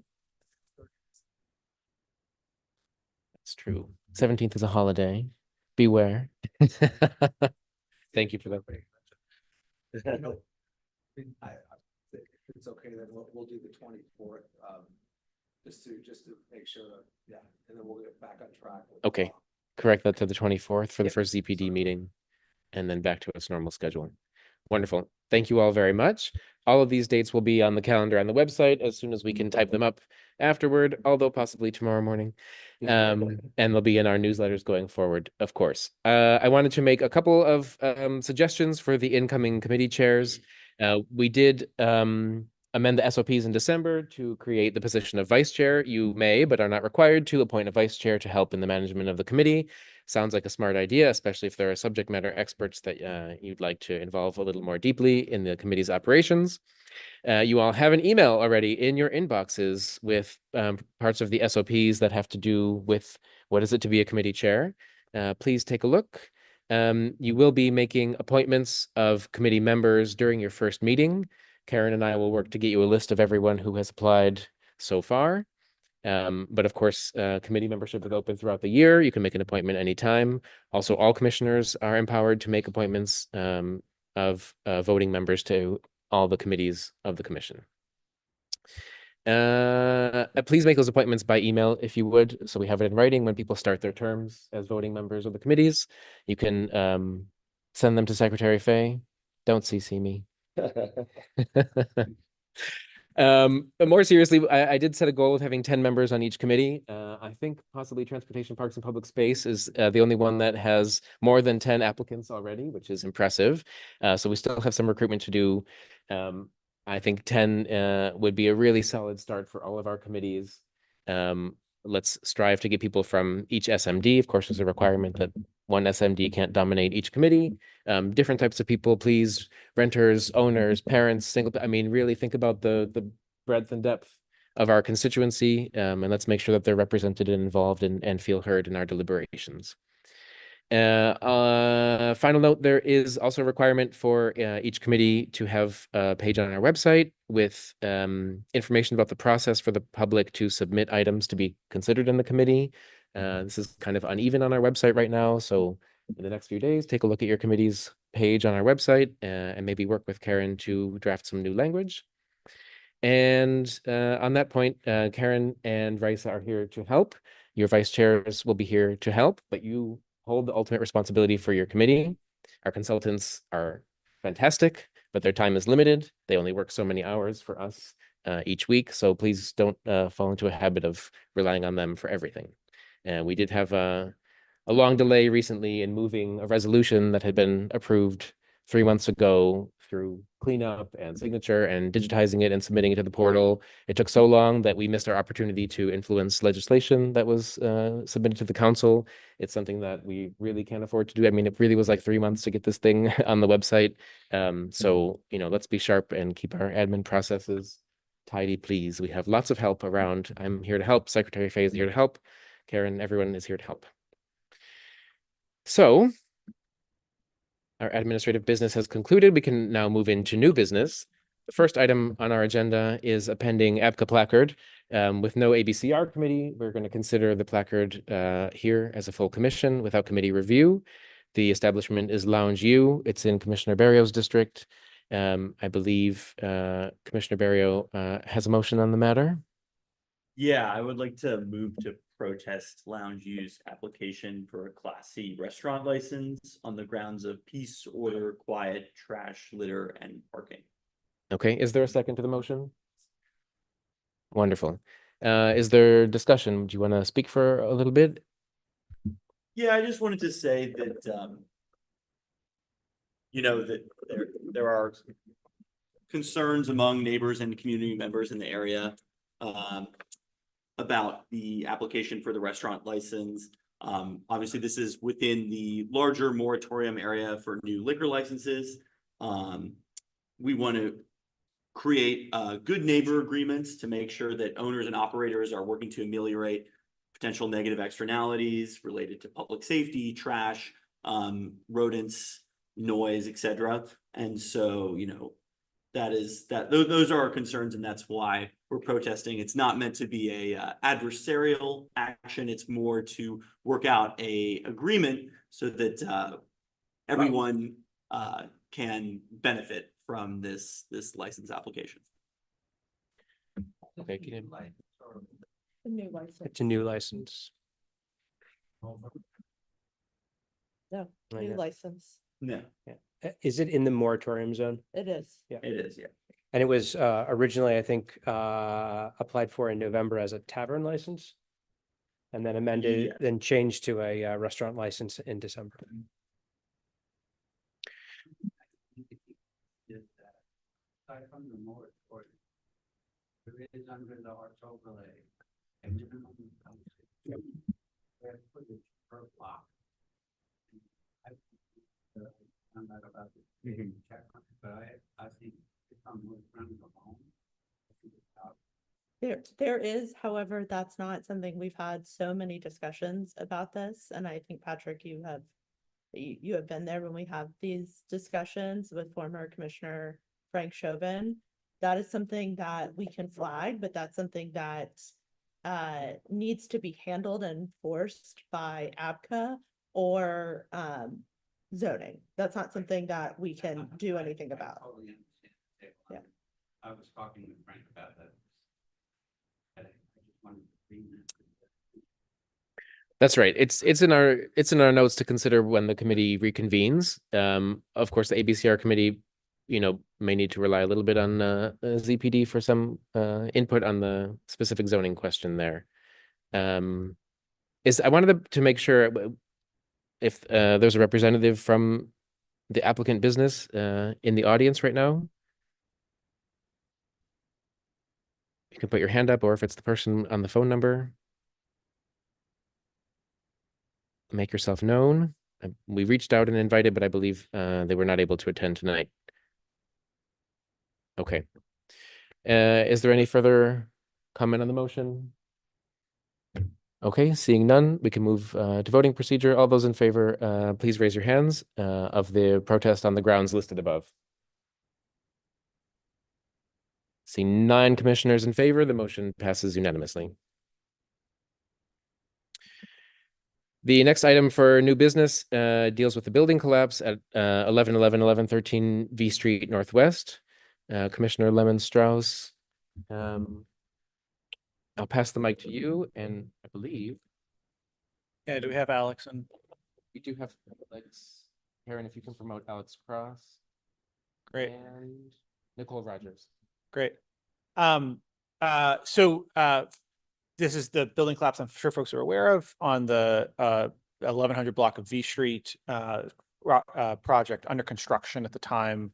Wall collapsed tragically. One of the construction crew members died in this collapse. And so there's a lot of interest from the community in how did that happen? What do we do about this? How do we make sure this doesn't happen again? Where do things go wrong? What can we learn? Where is their accountability? Had a good conversation with the Department of Buildings earlier this week, and appreciate Alex and Nicole being willing to jump on to talk to the community here. Extra appreciate that they've stayed until the end. And so would like to turn it over to Alex, who's Chief of Staff for the Department of Buildings, and then Nicole, who's the Chief Building Official at the Department of Buildings, to talk a little bit about what happened and what they've been doing. Oh, and you'll need to unmute yourself, Alex and Nicole. Good evening. Can you hear me? Yep. Okay, perfect. So thank you for speaking with us this week. And also, thank you for giving us just the opportunity to provide an update on the collapse. Just for those that aren't aware, there was a collapse on December 23rd, right before the holidays, at 1111 V Street and 1113 V Street. The collapse occurred during the normal course of construction activity at the site.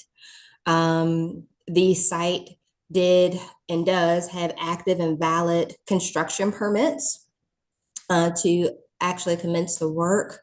At the actual date of the incident, DOB did work with the property owner to secure the property. So the property was not, left open or accessible to the community and is still secured at this time.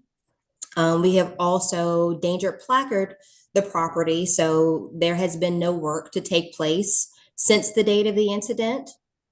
We have been communicating with the property owner to assess what exactly was occurring at the time of the collapse and what led up to it. We are still in the process of reviewing with the property owner and the design professionals and the third-party inspection agency involved. We will continue to engage with them as much as possible to assess the situation and also determine what the next steps are moving forward. Until we are confident with those next steps and approve it, the property will remain with the danger placard and secured in order to move forward.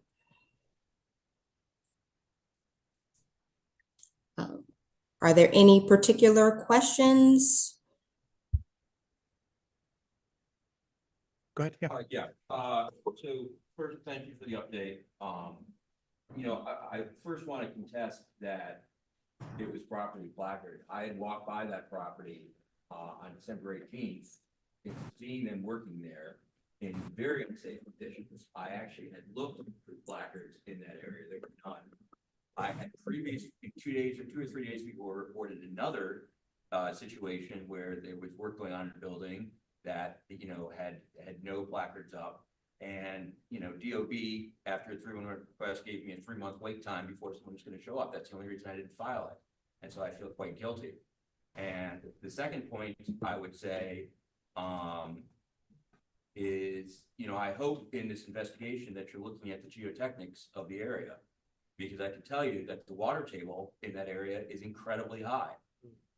When my building, I live in a 4-story multifamily unit, it took 3 to 4 months to dewater the site. When you build another large building, it takes equally a long time to water the site. When you do a geotechnics, the water table is incredibly high. There are springs there. And I'm sure that this was somehow related, and I hope that DOB will be looking at this aspect and trying to understand the safety of building on its sites. You know, quite frankly, trying to do these constructions on foundations from the 1800s, not a good idea. They're going to collapse when you try to put too much weight on it. This is not rocket science. I saw another on 13th and V, I think there's a construction site doing the exact same thing. They're down there digging away. They're going to hit a water pocket, and you know, this is what happens. Thank you. Are there others in the audience? If you have a comment, you can raise your hand. I'd love to just give Nicole and Alex, I'd love to hear their thoughts on that comment, those questions. And I couldn't really hear clearly the question there. Okay, It was let me do my best. I think sort of two points broadly. One is a member of the public had walked by that site the week before the collapse and had not seen it properly placarded. And in previous experience of reporting the lack of proper placarding, had gotten a sort of runaround from 311, and so didn't feel like it was going to be used to report it this time, and now has some personal feelings of guilt and not having done it. So, you know, we don't have a time machine to go back and look at the placards, but it does sort of point to, you know, a need to sort of be thoughtful about how we're ensuring that the sites are properly placarded. And then the second point was thought around the challenge of the water table in the area and using 1800s foundations and digging down, hitting water pockets, and then having trouble with the digging in the collapse, and some experience from that at a different site. And so the sort of question is, how do we ensure when looking at the geotechnics of a site that the digging is right, is proper, and is properly reinforced? Is that a fair?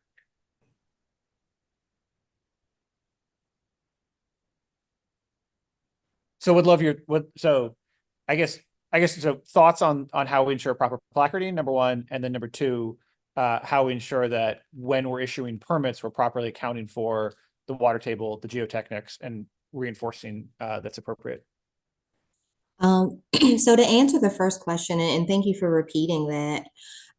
So DOB will placard a site only after an incident or reports of illegal construction are confirmed and determined.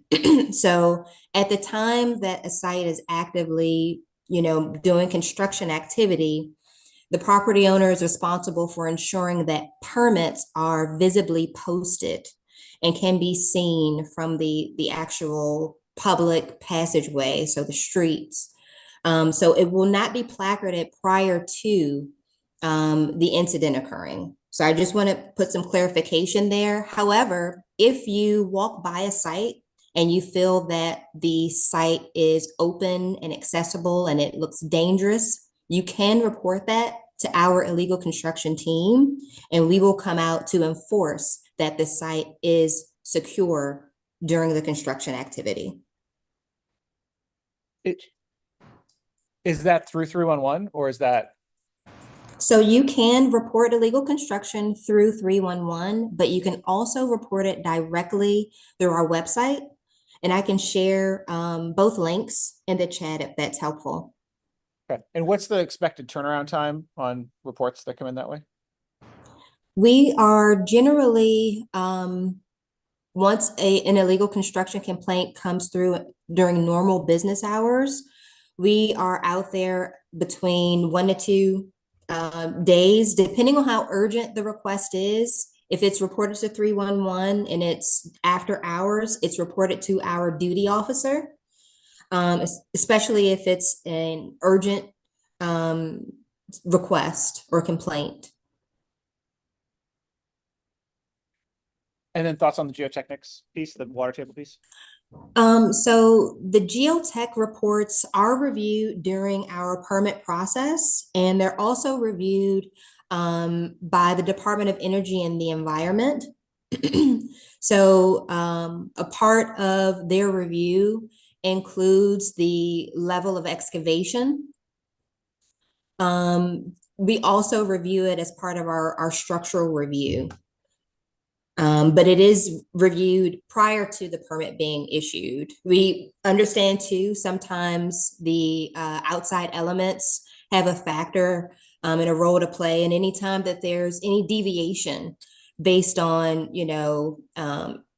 external elements or exposure to particular conditions, the property owner would be responsible for filing a revision permit.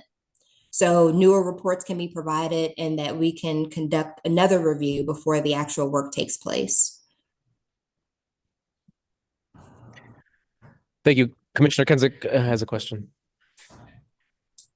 Yes, thank you. I will say to you that I've had a couple of legal actions taking place in 1B05, and I have to tell you, point blank, and this is not directed to you, but to the Department of Buildings, it was like trying to really get a hold of the Pope.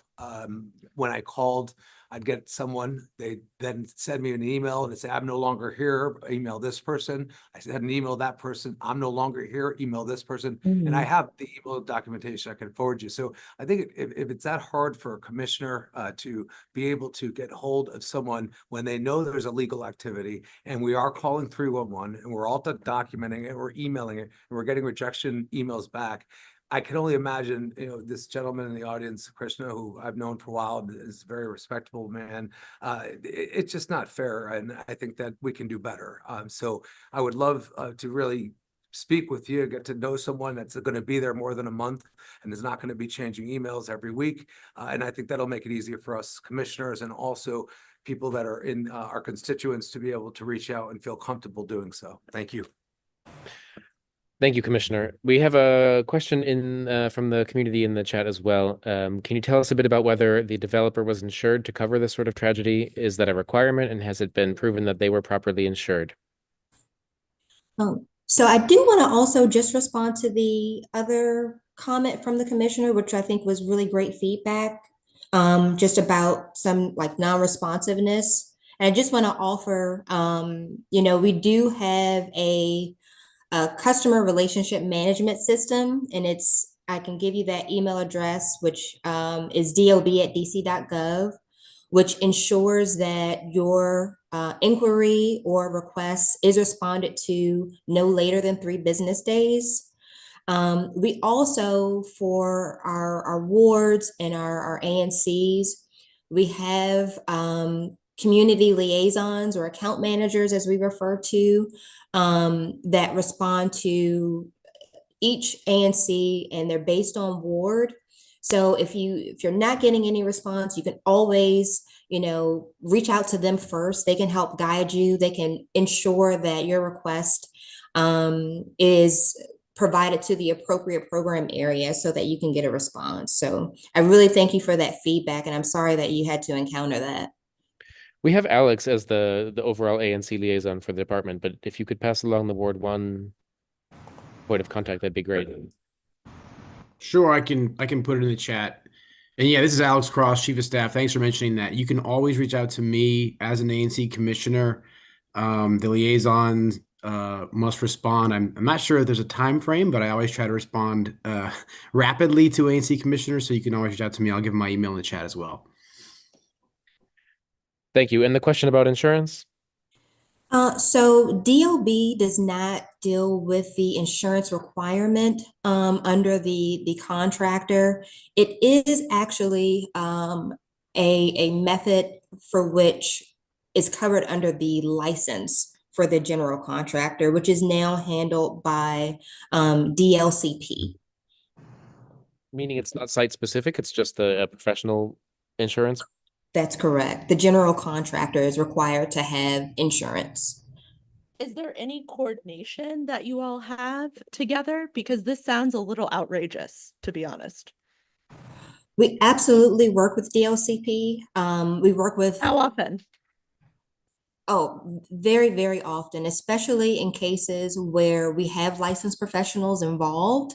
So if there is any investigative or consumer protection concerns, especially like this, we are coordinating and in communication with them on a very frequent basis.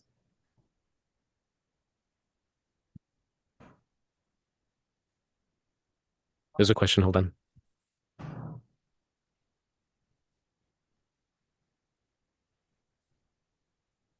Mm-mm.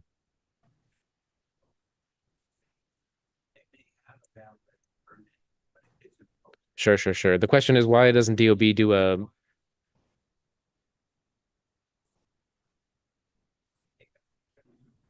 Sure. Why isn't there sort of an accountability system for placarding with DOB similar to zoning? Or, I mean, even we've been talking about them this evening, where there's a firm deadline, the owner has to post a picture of the placard to prove that they've posted it. Has that been considered? So for the placarding, again, the property owner is required to post their construction permits and inspection report on the site. And this is, before construction takes place, before they can actually move forward with construction activity and continue to conduct construction activity. They are required to post their permits. So there may be two different things that we consider: placards and then actual posting of permits.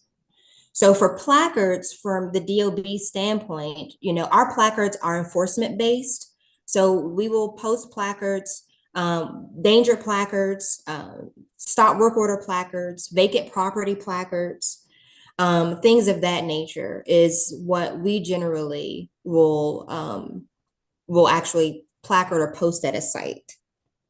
Sure, but the licenses, you don't have an accountability mechanism like the sending a photo.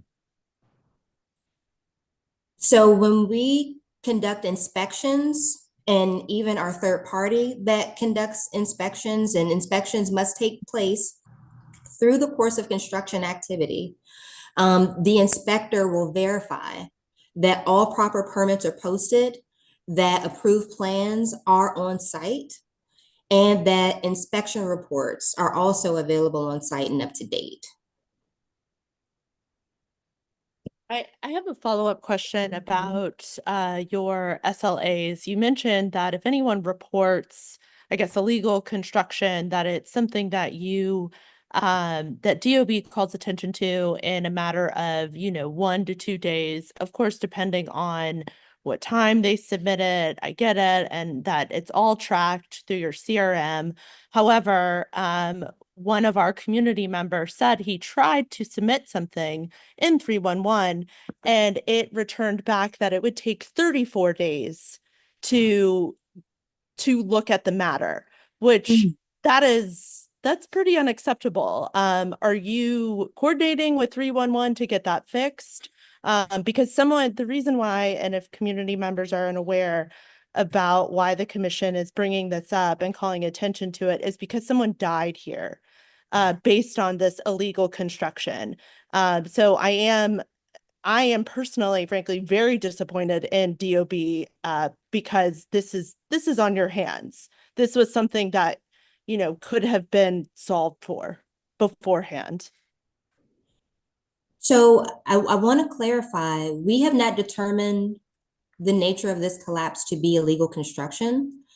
But to address the main issue here, I would like to research that particular matter. We do work with 311. I was not aware that they're communicating that the time frame is 34 business days. I agree, that is definitely unacceptable. And we can reach out to them to understand what they're communicating through their request. Also, again, I'll share our direct illegal construction platform, which you can absolutely use. And as well, you can always reach out to Alex and our community liaison. I will definitely make it a priority to connect with 311 to understand, that disconnect. Okay, I think in the interest of time, unless you have a quick, I really would like this to move to the ZPD committee. It's just established its first set its first meeting date. There's a lot of technical questions here. Dave, I see you in the Q&A. We've been corresponding by email. There are a lot of concerns, not only about the water table, the technical parts of it, but also the documentation, inspection records that are unsigned. The trail of documents and e-records is sort of difficult for us to parse through and understand what's going on here. And this insurance question, I think, is also worth looking into, not only site specific, but structural. What is the relationship between DOB and the licensing and insurance of tradespeople working on construction sites? Also, this 311 question is pretty disturbing. I mean, we've seen the response now here, the 34-day window, and we've seen the outcome of that. So I'd like ZPD to take up the matter. Nicole and or Alex, I hope you can join us at the ZPD meeting at the end of the month. That was set for the 24th, Monday the 24th, 7 p.m. Was that right? 6:30 p.m. All our committee meetings are on Zoom, so hopefully that facilitates your participation. We'll touch base after this meeting concludes and send you a formal invitation. And Dave and Courtney and others chiming in the Q&A. I hope you can join as well. Again, doesn't matter if you're a voting member of that committee, please come. You can participate, and that's a nicer format for us to take a deeper dive. Anything else? Nicole, thank you. We'll repost those links. The other matter was the performance oversight hearing. Vice Chair Harris raised the date of the performance oversight hearing in council for the Department of Buildings, which of course is a useful place. Krishna and others who are concerned with the performance of the department in this case may want to take note that the committee of the whole is meeting on February 25th. You can sign up to testify live. You can submit written testimony, and this would be, I think, a very worthy incident to flag for the council's oversight. Thank you very much, Nicole and Alex, for joining us. We'll see you again at the end of the month, I hope. And that concludes our new business, unless there are any motions on the floor. Seeing none, do I have a motion to adjourn? To adjourn. Yeah, there's a second. And without objection, the meeting is adjourned. Thank you, everyone. Thank you, everyone, very much. One of them to do it.